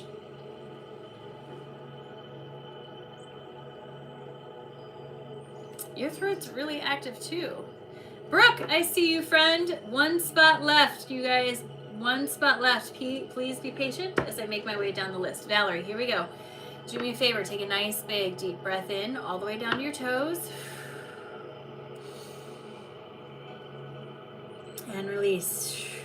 Drop your shoulders. And please give me permission to have access to your energy. Valerie, your throat chakra is also very, very active, but it also feels like it has almost like a screen over it. So the image, again, remembering movie scenes and metaphors. The image is, I come into what looks like a kitchen. I see someone sitting at like a kitchen table, and there's a magazine open, and in the magazine are these bright, beautiful colored pages of like islands or tropical paradise or vacation, and it has this sense of longing to it. I'm looking at this and I'm like this, looking at the magazine going, oh, I wish I could go there. I wish I could do this. Something in this space is telling you you can't do that, and I don't know if it's the circumstances in which you find yourself or whatever it is, but something I want to remind you and everyone else in this room, your circumstances can change. Hallelujah. So I feel like you are looking at something, a big glossy full color brochure of something, and have a desire for this. I want to go there or have this. I feel like you've got your hand on your, you know, your head resting on your hand, and you're like, but that'll never happen for me. This may not be a physical thing, okay? This may be the idea of I want to be a medium, or I want whatever. There's something that you have a desire for that you perceive as full color, glossy, exciting, and fun, but yet you find yourself in a place that looks drained of color and kind of has this resistant feel to it, okay? However, I want you to understand that where you are now is not going to be where you are even 5 minutes from now. Healing touch. I see you. List is closed, you guys. List is closed. Please hang out. All right. But the list is closed. You're not going to be in the same place, and you kind of have to stop telling yourself. This has been a theme for a lot of people today. You kind of have to stop building the matrix of your future based on the matrix of your past. The choices you make in your present moment shape your future, but it happens in the moment, not in the past. So you can't be thinking about everything you wish you would have done in the past and expect to see that change in the future. You have to make actionable changes here. If you wish you would have made a different choice in the past, you have to let go of that, because there's nothing that you can do to go back and change that. All you can do is put a period at the end of a sentence and say, what did I learn from that, and how can I apply that to do something better, be better, know better, do better, right? So much of us, we constantly punish ourselves for things that we think we could have done better, but in the moment, no, you did what you could. You did what you could. And even if you didn't, if you feel bad about it, you will do better now, right? I feel like you're telling yourself that you have to stay in this house that's drained of color. And that's not true. The house in my images is always an indication of the comfort zone. And the feeling is that you're ready to get out of that comfort zone, but you're only looking at it at an abstract place, something outside of you. And that's not the case. It's not a far-off adventure, any of these things that you want for yourself. They are literally in your hand. But you have to allow yourself to get up from the table and look out the window. Go out the door. Don't just look at the picture on the TV or in the magazine. You know, and again, I know this may not be a physical thing. It kind of feels like it might be a physical thing, but it's the idea of I'm looking at something that I perceive as very colorful and glossy and big and exciting, and for some reason I'm telling myself I cannot have that. And so in telling yourself that, you've created an environment that feels like it's keeping you from it, but that's not always going to be the case. You can absolutely do better, okay? Valerie, this is what my guides have to say in addition to everything else I've already said. Absolutely. There's a new beginning being offered to you, friend. They're asking you to embrace this. It's going to take you realizing that you are the one driving this car and nothing is happening to you. Yes, there are events that happen in your life that you cannot control, but your reaction to those events is what colors your future. My guides tell me that the more you embrace that creative vision that you have, the more you allow the broken pieces or the pieces of you that you perceive as broken to find themselves and come back together. My guides also want to acknowledge that perhaps for a while you've had an ineffective team around you. This can be the idea of family, friends, or otherwise that don't necessarily want to see you succeed. That they're the cheerleaders when you fall down. These are not people you need in your life. My guides want you to understand that just because you've known them forever or feel obligated to be friends with them doesn't mean you have to. My guides are also acknowledging that there's a lot of chaos around you that's drawing your attention away, but they're telling me that the new horizon's on the other side of that. They're asking you to turn away from that, because all that chaos does is produce a sense of inner conflict inside of you and breed a feeling of hardship that doesn't need to be there. Again, the feeling of looking at a magazine and then saying, I can't be, say, or do, or have that. My guides are asking you to take action quickly to move in the right direction for you, okay? I do understand that you may have to confront some things, behaviors, patterns, behaviors, and maybe even some people in your space that haven't been helpful, and that you might be nervous about the result of that. But the result of that is a better connection to your spirituality. So I kind of feel like you're at this sort of rough place, Valerie, where you're still in this comfort zone, but you're being invited out of it. And maybe your nervousness is keeping you from accepting the invitation, but you're being asked to do.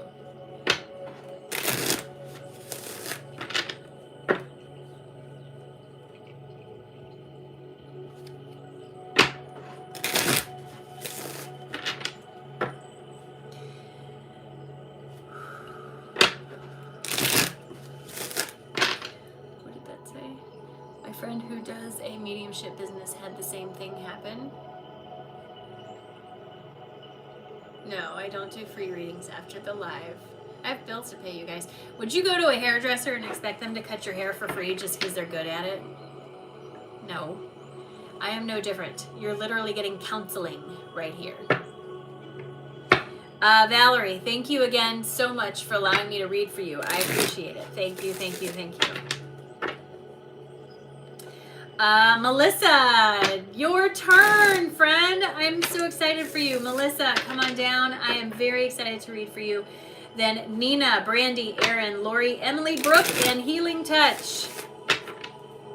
Hello, friend. I am so excited to read for you. Thank you for your patience. I really appreciate it. I know you've been here a while, and I do very, very much acknowledge and appreciate that from you and everyone else in the room. I try to be as respectful of time as I can. Sometimes the list builds up, you know?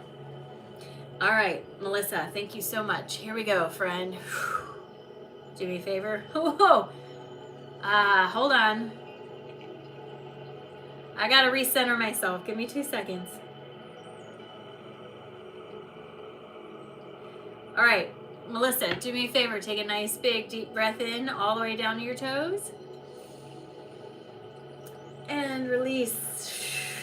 Drop your shoulders and please give me permission to have access to your energy. Melissa, are you a medium?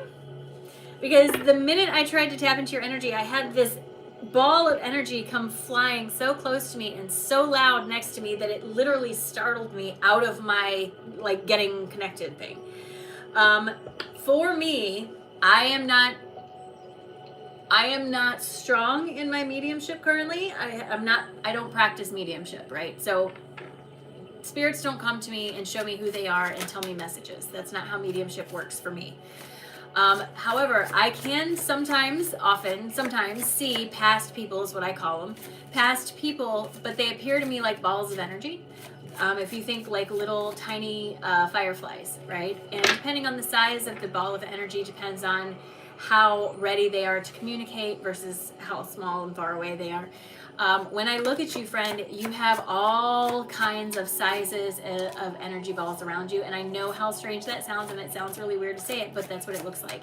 It's as if you're sitting in lotus position outside at night in a beautiful open field, and there's just fireflies all around you. And you're sitting in this place, and your eyes are closed, but this space is full of this energy.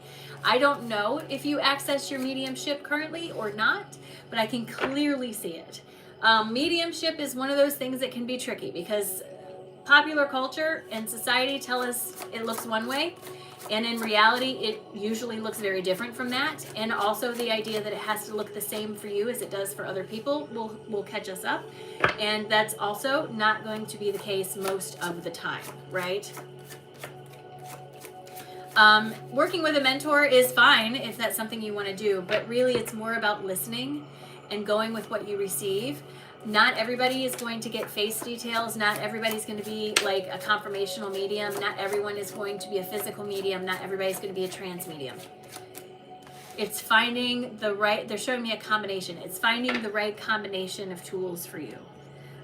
If you've never tapped into this, I would encourage you, if it's something you're interested in, to go down the rabbit hole of it. It's never something you have to do, but it is offered and it is active in your energy, okay? Melissa, this is what my guides have to say in addition to everything else I've already said. First of all, the first card that comes out for you, I feel like is more of an indication of what you pick up on.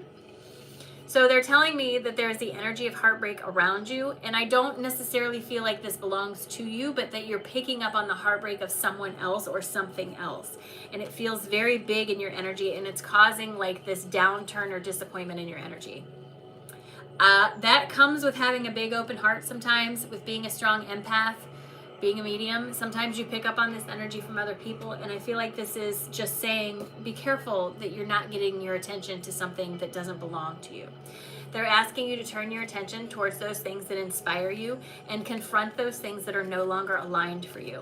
You are very much confirmed to have a very strong connection to your higher self, and that connection will get more clear the more you allow yourself to focus in on the behaviors and things you need to do to get your energy straight. You give a lot of energy to other people, but there seems to be this resistance when it comes to replenishing your energy, right? As you start to reassess where you are spending your focus and replenishing your energy a little bit, there is a feeling of resolution that comes to the surface, as if something you're puzzling out finally starts to work itself out. This could be your connection to mediumship or something else. But either way, whatever it is, as the solution comes to the surface, it opens a doorway. You get the Fool, friend. This is the first time today I've seen this card. This is the signal that a journey is beginning. It's right there. It's waiting for you. But you have to allow yourself to see the truth of yourself and your connection. You have to allow yourself to embody all this authenticity that's being offered to you and look at yourself through the lens of creativity instead of the stodgy old lens of society. My guides want to acknowledge that you've been manipulated into thinking that you aren't powerful, but they also want to end on a note to say your throat chakra is very powerful. So you are manifesting a lot of stuff all the time. Be careful what you say to yourself, right? Melissa, thank you so much for allowing me to read for you, friend. I appreciate you very, very much. Thank you. I hope that was helpful, friend. Hello, Nina. I see you. Fantastic, Melissa. Nina, thank you for your patience. You are absolutely up next. Thank you so much, everybody, for your patience. Nina is next. Then Brandy, Erin, Lori, Emily, Brooke, and Healing Touch. Remember that the replay will be up right after the live. The replay will be up. Please go back, watch it, save it. It's your reading. You can do with it whatever you want. You know what I'm saying? All right.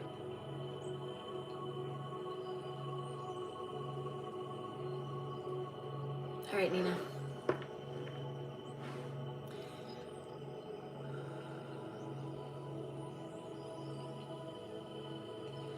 All right, Nina, here we go. Do me a favor, take a nice big deep breath in all the way down to your toes. And release. Drop those shoulders. And please give me permission to have access to your energy.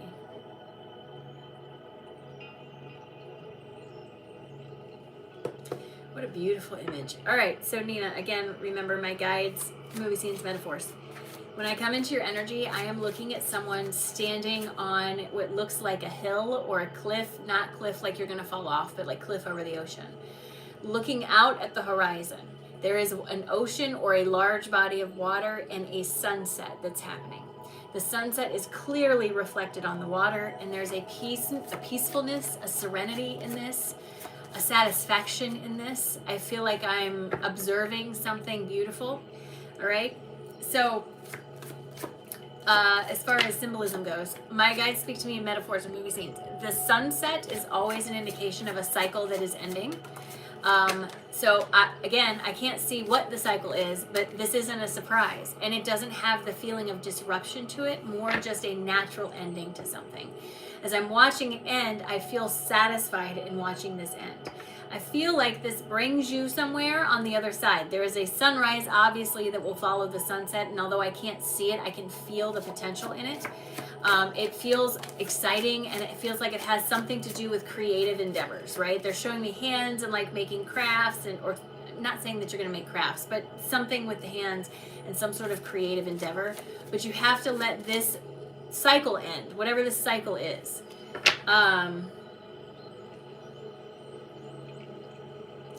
I keep seeing a building that looks like a school or an office building. It's very nondescript. It's just a building. But there's a sense of,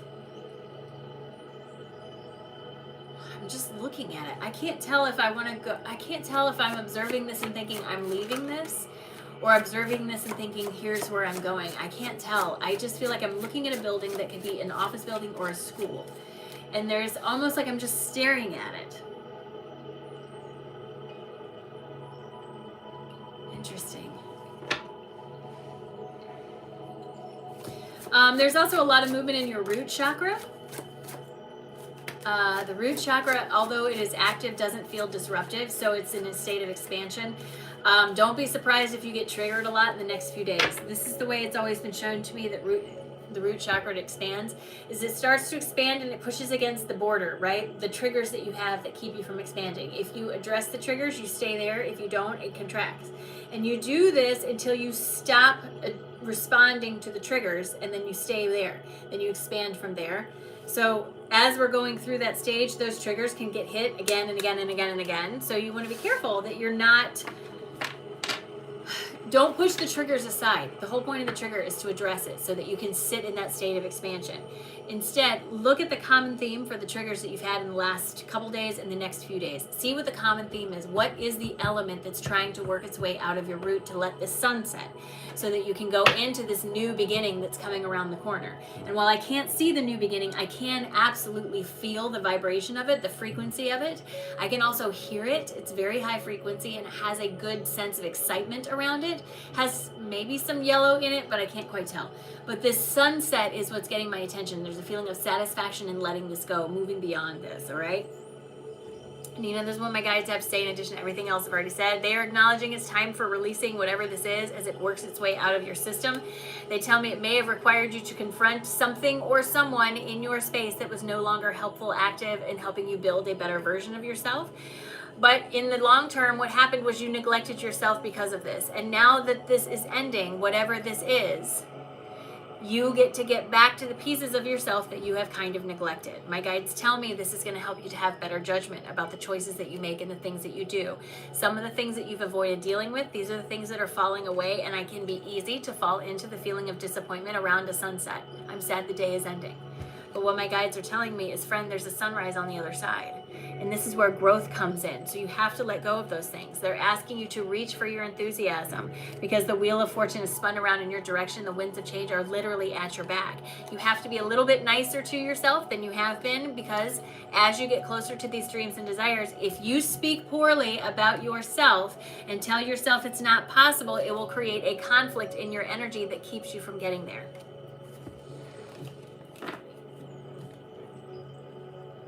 Nina, thank you so much, friend, for allowing me to read for you. I appreciate it very much, and I really hope it was helpful.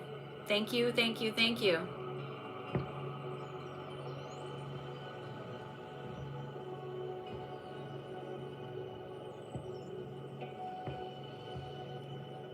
Sorry, having icons on my phone is one of those things that I just cannot stand, so I'm constantly getting rid of them.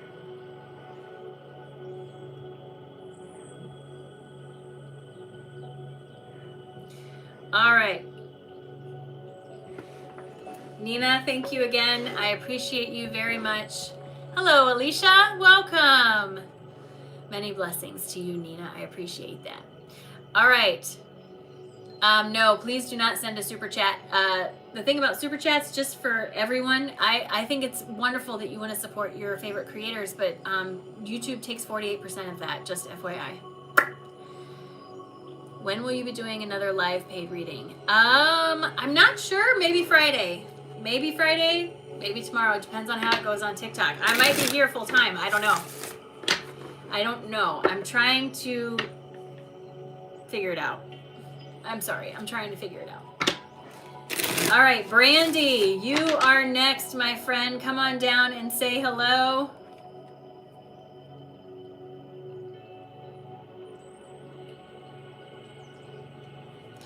Come on down, Brandy.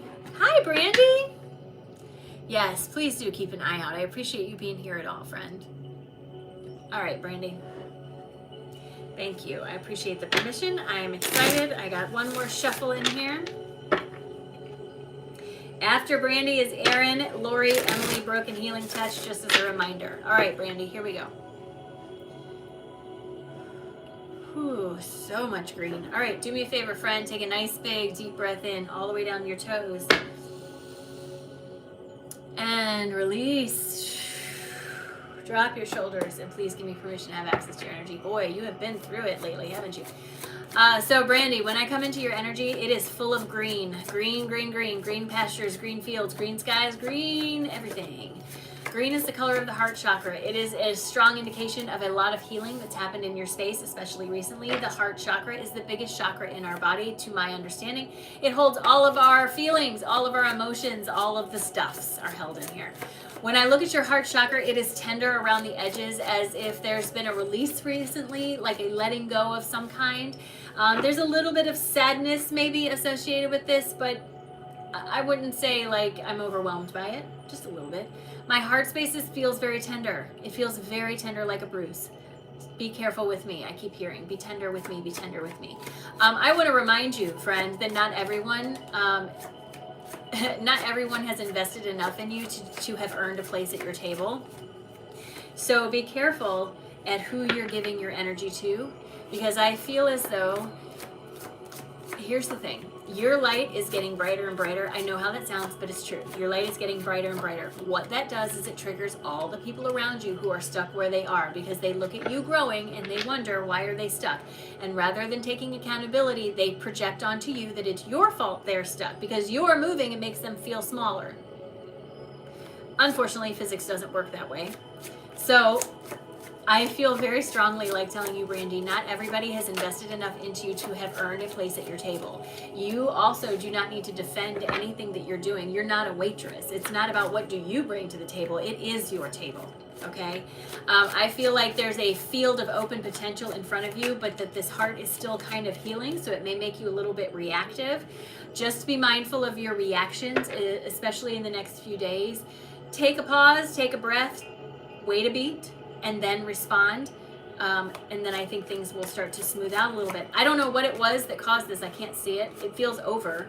It feels like I'm healing from this. I've let this go. I've moved beyond this, at least some, but the space is still tender.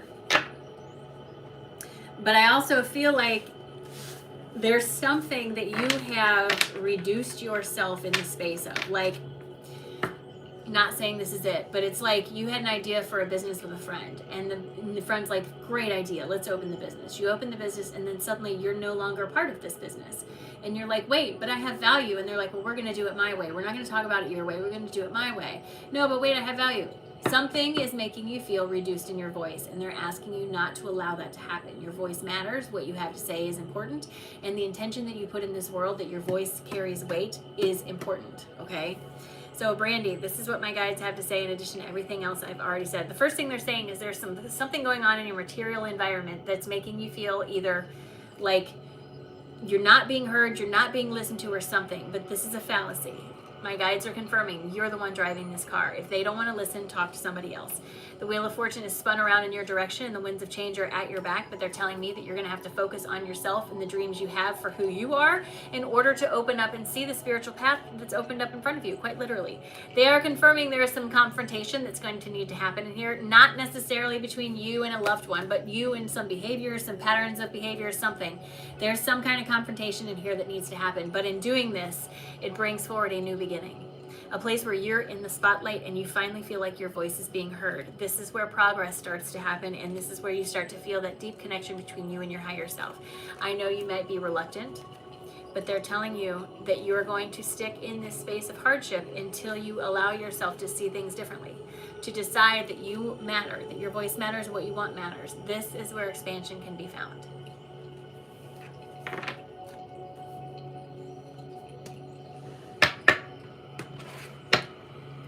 Brandy, thank you so much for allowing me to read for you, friend. I appreciate it. Thank you, thank you, thank you. I hope it was helpful. Thank you so very much. Thank you. Well, I'm glad that you got to hear it then, Deanna. Hi, Belinda. Sitting in natural is my favorite. I do all the time to meditate and connect to lotus dishes. And I don't know. Oh, that's awesome. That's fantastic.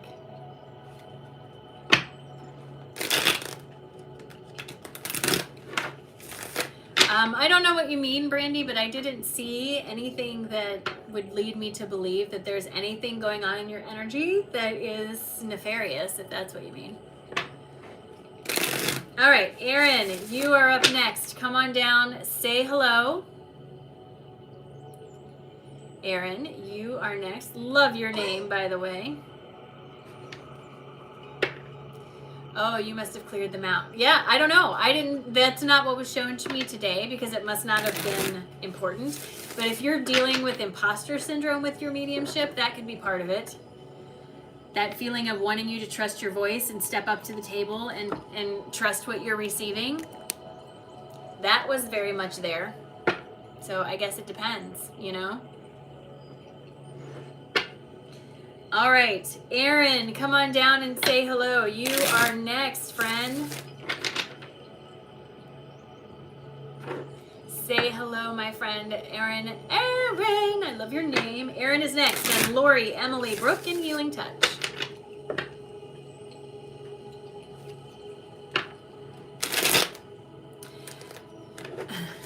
Aunt Wandy, help you find the right path. So here's something to understand, Aaron. I'm going to read for you, but I can't tell you the right path because I'm not you.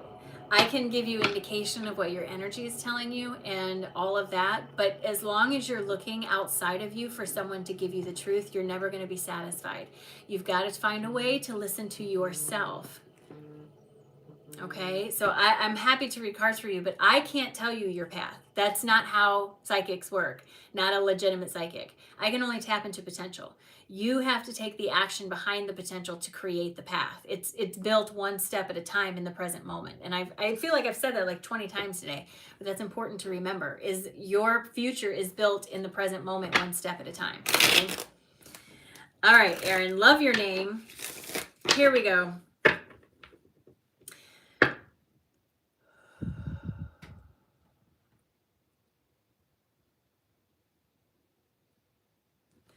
All right, do me a favor, take a nice big deep breath in all the way down to your toes.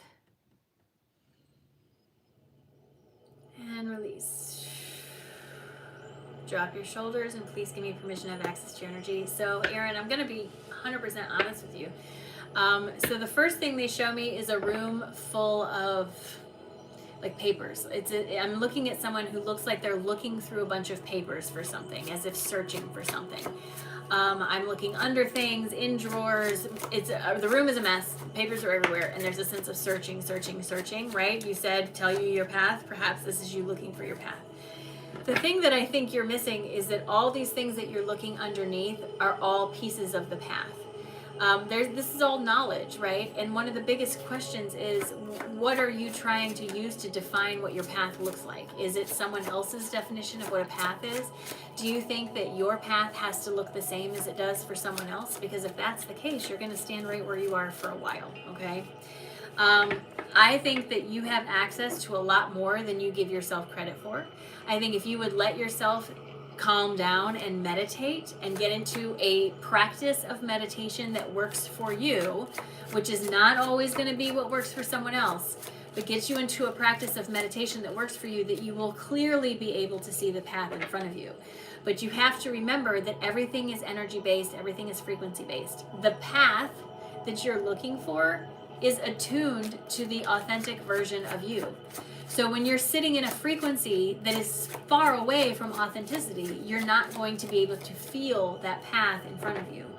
So as hard as it is to hear from someone that I don't have the answers, you have to find the way yourself, the easiest thing for you to do is to simply indulge in the things that you're interested in, the things that catch your attention. These things are sent to you for a reason. These little pieces of inspiration, they're purposeful to help guide you somewhere new, somewhere different. But you have to be willing to follow through with them and understand that you will evolve.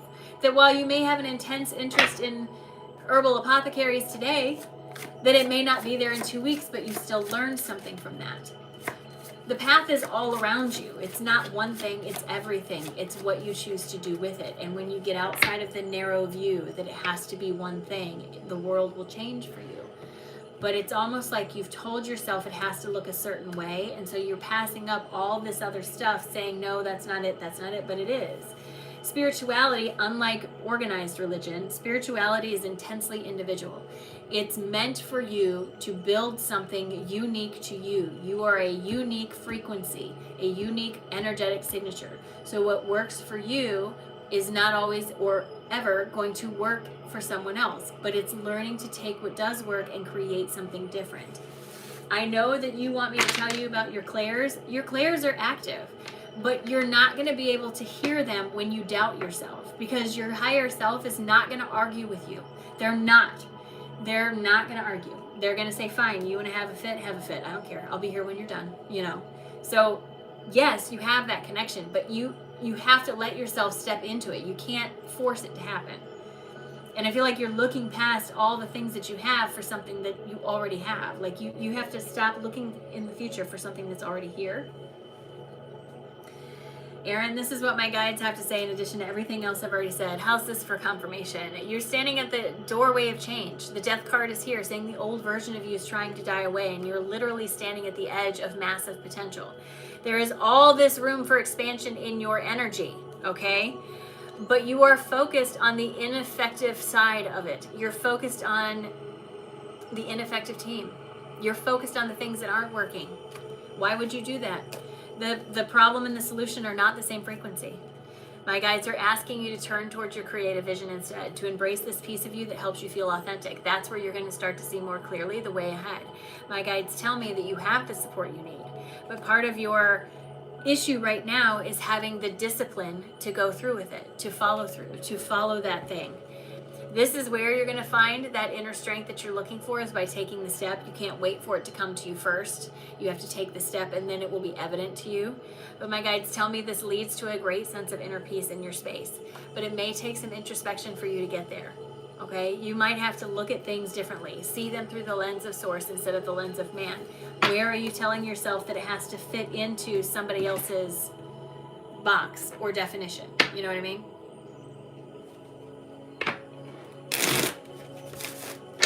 Aaron, thank you so much for allowing me to read for you. I appreciate it. Stephanie King, hello. Hi, Wesley. Thank you, Aaron. I appreciate it very, very much. Lori, come on down. Lori is next, and Emily Brooke and Healing Touch. Lori, come on down. We're getting close to the end of the readings today. Hi, Wesley. I'm doing well. Thank you. Please remember, private sessions are only available through my website, consciouslyarian.com. There is a gallery session coming up. The link to buy your tickets for the gallery session is in my link tree. It is through Eventbrite. It is a ticketed event only. Come on down, Lori, and say hello. If your display name is not Lori, there you are. I'm excited. Hi, Lori. I'm excited too. Well, welcome from South Africa. All right, Lori, I got 2 more shuffles for you. 2 more. Whoops.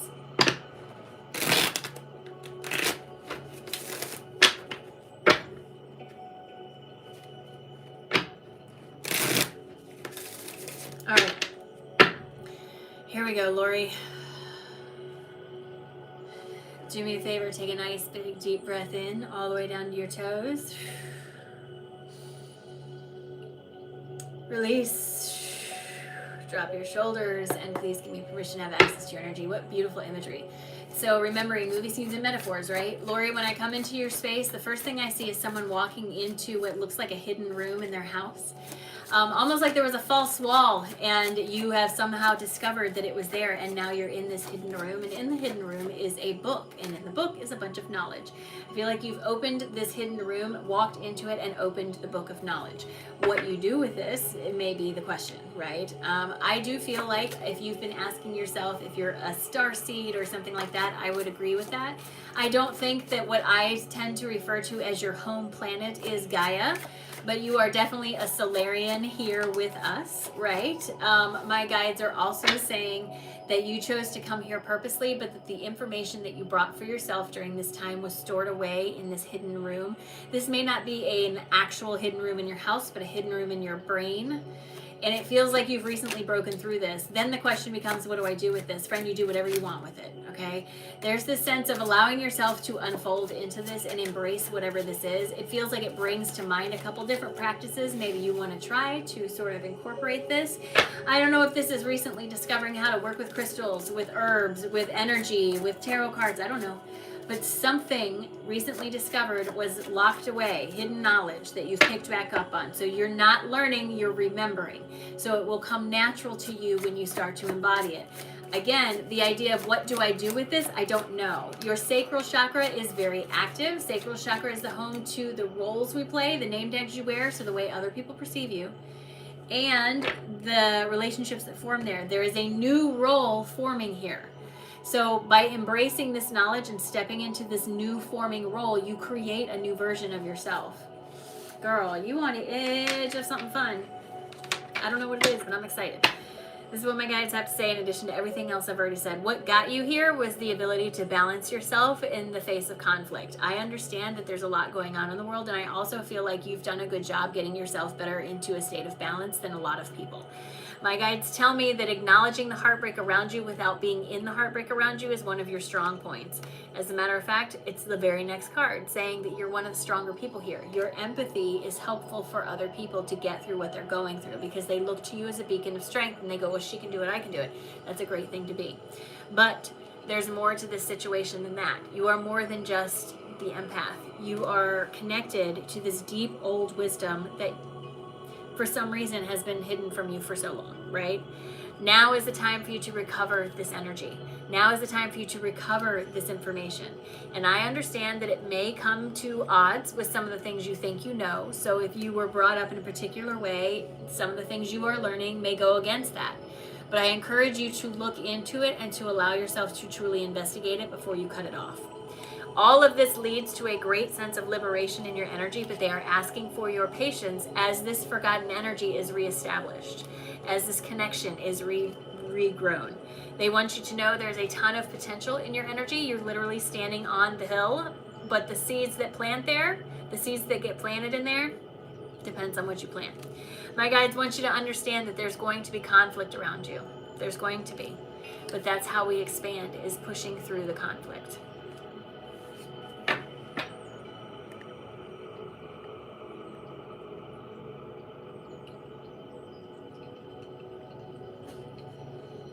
All right. Lori, thank you so much for allowing me to read for you. I appreciate it. Thank you, thank you, thank you. And look at that, Lori. 11:11. Those are my kids, but look at that. 11:11. I love it. Please, if you have not liked the live and you're here with us, please do like the live. It helps me. It does. I think it does anyway. Private sessions are available through my website, consciouslyerin.com. I am never going to message you or reach out to you in a message to ask if you want a reading. I don't work that way. Thank you, Lori. All right. Emily, you are up next. Come on down and say hello. Emily is next. Hi, Emily. Oh, I love how you did that, Emily. I love it. 33 Emily 333. Oh my goodness. All right, Emily, I'm excited. After Emily is Brooke and then Healing Touch. Thank you so much for your patience today, you guys. I appreciate you. All right, Emily. Do me a favor, friend. Take a nice, big, deep breath in all the way down to your toes. Release. Drop your shoulders. Please give me permission to have access to your energy. So, Emily, it makes me nervous sometimes to do readings for people whose energy looks like yours. And the reason is because your energy looks good. There's nothing that I can point to where I'm like, you need to work on this, or this is out of balance, or they want you to focus here. Literally, when I come into your space, I am given the image of the person in lotus position, and all of the chakras are aligned, and all of the chakras are speaking to each other in a cooperative manner. That doesn't necessarily mean that your life is going to be perfect and that everything's going to go off without a hitch, but something that I see this in your energy is the ability to see through the hitches, the ability to stay in the present moment. I feel like you've done a significant amount of growth personally, especially over the last, I would say, maybe 6 months to a year. They are showing me that the lotus that represents your crown chakra, so 1,000-petal lotus is how it's shown to me. It is very much opening. So there's this feeling of expansion in your frequency to the higher frequency. And I know that sounds like a lot of words just to say that I think your clairs are attuning a bit. So sometimes that can feel strange. You feel like you hear things that aren't there. You see things that aren't there. You might be having wild dreams. You may be feeling things physically weird sensations in your body. There's a lot of stuff, you know. But you're attuning to the next level of frequency. I don't even think you need to let go of anything. I think you're just doing that slow attenuation. Kind of like when a deep sea diver comes up, they have to go into the tank so that they're get the bubbles out of their blood kind of thing. That's what it's like, friend. So it can feel a little weird and in a little bit of a liminal space, but you're just adjusting to the next layer of frequency for you, and that's actually very exciting. Very exciting. Emily, this is what my guides have to say in addition to everything else I've already said, okay? My guides want you to understand that you got to be careful that you don't get too practically focused on the things around you, because magic is in your life. And if you only focus on the practicality of stuff, then you don't leave room for the magic. So yes, make a mindful plan, but don't excessively control the plan. That's the only thing they're saying. You're in a state of expansion. Your heart space is really starting to open up and expand into something new. So they're asking you to let go of your focus on things that aren't working out and focus on the things that are. This will help you to expand into that feeling of emotional wisdom that you are receiving. Look at all the water in the space, so much wisdom. My guides tell me that you stand at the doorway of transition. This is the death card saying the old version of you has died away and the new version is trying to come forward. It's calling you into that space where you will find yourself feeling victorious. That doesn't mean there won't be work that needs to be done, but that inspired action is what's going to get you where you're going. Now is the time to have some compassion for yourself. Just because you don't see a lot of things changing outside of you doesn't mean they aren't changing inside of you, and you're just in that little sort of odd liminal space right now. This is where you find your balance. This is where you get back to that mental clarity that you feel like you need. Just be careful that not all of your attention is on the material world. And again, I feel like sometimes with readings like this, it's hard because I don't have anything to point to and say, oh, you're doing this wrong or bad or whatever. Not at all.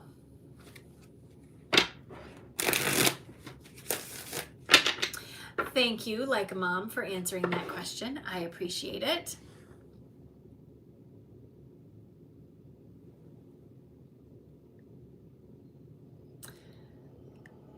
Hi, Kimberly. I'm good. So my list is closed for the day. Emily, thank you very, very much. I appreciate it. Private sessions are available through my website. The name of the card deck, this is the Intuitive City Oracle deck. He has an Etsy shop called My Intuitive Intention, or you can go to his website. I think it's either My Intuitive Intention or intuitiveintention.com.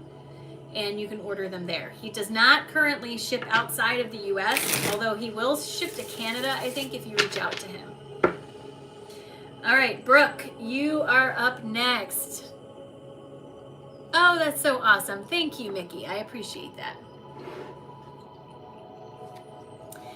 Emily says, thank you, Erin. I've been feeling like I'm floating along and not really sure what I should be doing. Nothing. You shouldn't be doing a thing, friend. You're right there. You're right there.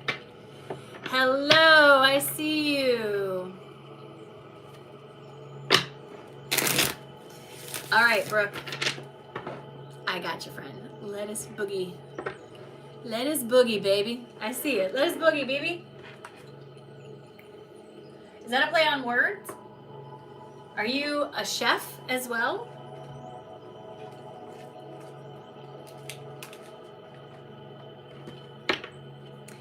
All right, Brooke, I am excited. I got one more in here. All right, lettuce is your favorite brand. Oh, fantastic. All right. Oh, it's your favorite band, not brand. Oh, you're a massage therapist. Makes sense. All right, here we go. Don't give me any more information, though, okay? All right, Brooke, here we go. Do me a favor. Take a nice, big, deep breath in all the way down to your toes. You're not just a massage therapist. And release. Drop your shoulders, and please give me permission to have access to your energy. That is the smallest possible description you could have given yourself, friend. What? You are a massage therapist, true. But you are also someone who opens doorways for people. Friend, you have those open big chakras in your hands. This is something that offers healing regardless if you're aware if it's there or not. If you particularly resonate with a client, they are going to leave your session feeling far more refreshed than someone that comes in there with a bad attitude that you don't resonate with. If you have not ever looked into the idea of Reiki or some kind of energetic movement, I highly and strongly encourage you to do that. Just because you look into that, I want to remind you, does not mean you must give up what you're currently doing or even change what you're doing. But looking into it, I think, might give you some insight into why some of your massage sessions go the way they do. You open doorways for people. You bring emotion to the surface, trapped emotion in the physical body, moving that around so it can come to the surface so they can leave. Girl, you're a healer. You're not just a massage therapist. You're a healer. You're a healer. You're a healer. And there's this feeling of wanting you to embrace that. Don't diminish yourself. I mean, being a massage therapist is wonderful. I'm not trying to say it's not. I'm just saying that you are like a 10-sided dice and you're showing me one side, right? Also, when you're ready, I don't think that your clients would be, I think your clients would be more receptive to the idea of incorporating some sort of energetic balance into the practice, more so than you think. And I understand the fear, and maybe you're already doing this, but I think if you were to make it a little bit wider available, maybe? I don't know. It just feels like there's potential vibrating in that space, and it will stay potential until you do something about it, but I can feel it. I can very, very, very much feel it. You've got a lot of cards. All right, Brooke, here we go. This is what my guides have to say in addition to everything else I've already said. They want you to understand that reaching for your enthusiasm right now is going to be the thing that propels you forward. You've done a good job getting where you are, but now is the time to move beyond this. Your lack of faith in the ability for yourself to do this or for you to incorporate this into what you're already doing is going to be a big sticking point for you. But what my guides want you to understand is that you are a strong manifester, so what you say goes. Be careful what you say. They also understand that there's going to be some people around you, some situations around you that are not necessarily in agreement with what you think you want to do. That's okay. They don't have to do it. My guides tell me that you are projecting through that throat chakra. This is the bridge between your inner and outer worlds, and it's ready for you to embrace what's coming forward and bring it into your physical reality. There's no reason for you to be holding yourself back other than you've been made to feel that you can't do it. My guides want to confirm you have a strong connection to your higher self. Your crown is very, very active, and the more you allow yourself to embrace this, the more charismatically like yourself you will feel. They are begging you to have some compassion for yourself as you stand at the edge of all this potential. Because taking in this potential and going after doing something with this potential is going to open your root. You're going to have to allow yourself to open that way, to step into this, right? My guides tell me this brings real change into your material, physical world. But in order to get there, you have to focus. Listen to your intuition. It's trying to guide you. And this is where, second one of the day, this is where the journey begins. So it feels like you have all this potential, Brooke, for building out from where you are, but it's asking you to do it. It's like, don't hold yourself, I keep saying this over and over, but don't hold yourself back. It just doesn't want you to do that. They, my guides, whoever it is, they just don't want you to do that.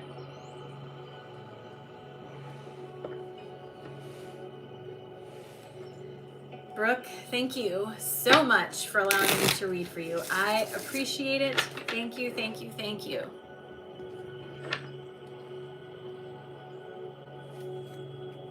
You have Beyond the American. Oh yeah, those are great cards. Oh, fantastic. Put it out there. You've got to put it out there more. It's almost like there's a hesitation around it, but you have so much connection to it. You've got to put it out there.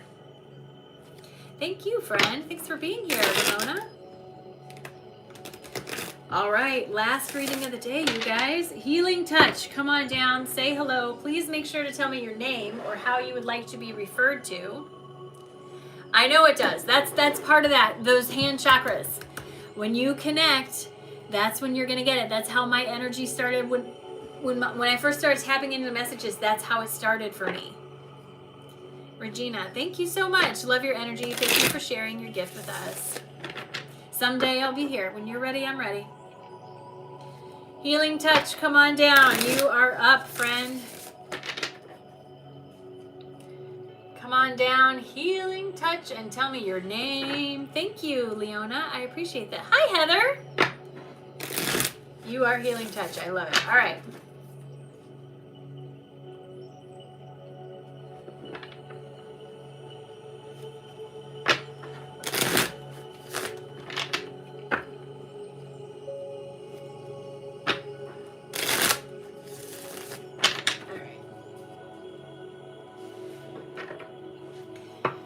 Hi, Heather.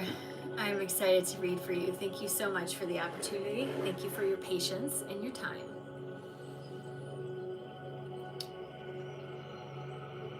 Why do I see babies? Babies. I hear babies. I see babies. I don't know if they're your, I don't think they're your babies. I keep seeing babies, babies, babies, like newborn babies.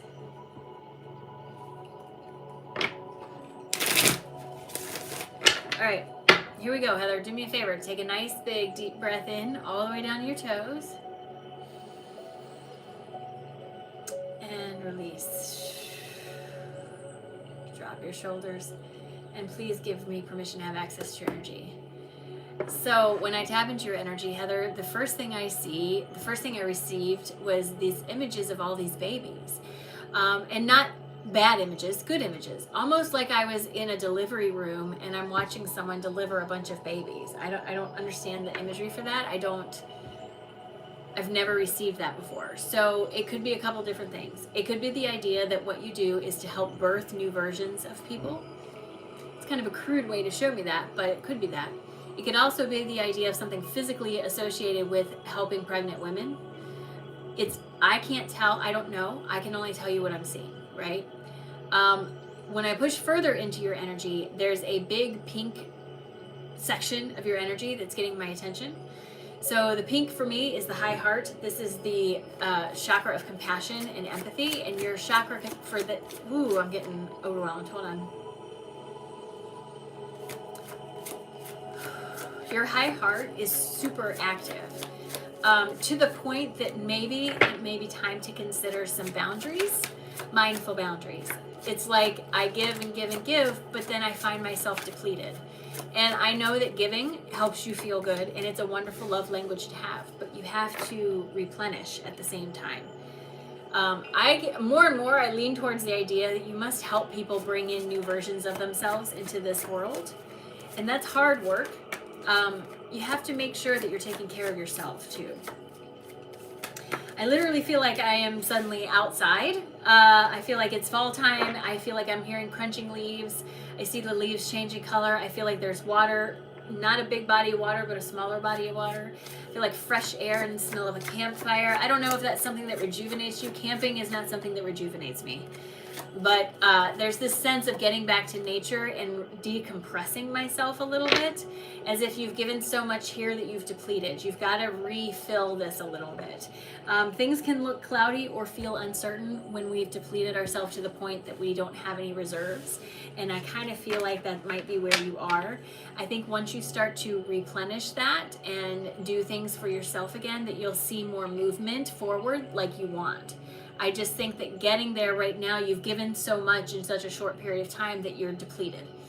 And I'm not trying to say that in a bad way. I love doing for others, but you can't do it to your own detriment. You know what I mean? Heather, this is what my guides have to say in addition to everything else I've already said. They're telling me that the doubt you, look at this, 111, look at that confirmation, Heather. My guides are saying that the doubt you have about yourself is only because your energy is depleted. They're asking you to do those things that give you back into that sense of energetic excitement. Find those things that inspire you. Do the practices that helps you replenish you, that sort of stuff. My guides tell me you literally stand at the edge of potential. There's so much there for you, but in order to get there, you have to let go of the fact that of the idea that you have to give so much and not take care of yourself. Sorry, I'm getting tangled up on my words because it's a lot of energy. I very much want to push out the idea to you that you have got to replenish. You've got to put some mindful boundaries on that high heart chakra, because it feels like maybe there's some people around you that are willing to take advantage of what you offer, conscious or otherwise, doesn't matter, they're still doing it. And it's causing a little bit of imbalance in your energy. So see the truth of the situation. have a little bit more patience with yourself and go back to that place where you can replenish, where you can reestablish that deep connection that you have, where you can finally see and feel the road underneath your feet. And that's where you will reconnect with that inner strength instead of your insecurities, is there. I just feel like you need to replenish a little bit, Heather, quite honestly. Woo! Thank you, Heather. Thank you so much for allowing me to read for you. Thank you, everybody, for being here with me today. It has been an absolute joy to be here to read for all of you. We are going to blow the candle out and say goodnight to my guides. As I get wax all over my table. Thank you guys so much for being here. If you got a reading today, please remember the replay will be available as soon as this is over. Yes. Thank you, friend. Thank you for being here. I appreciate all of you. All right. Thank you, Meta. Thank you, Chrissy. Thank you, Like a Mom. Thank you to all the mods. I appreciate you very, very much. And I'll see you guys next time. Have a great afternoon.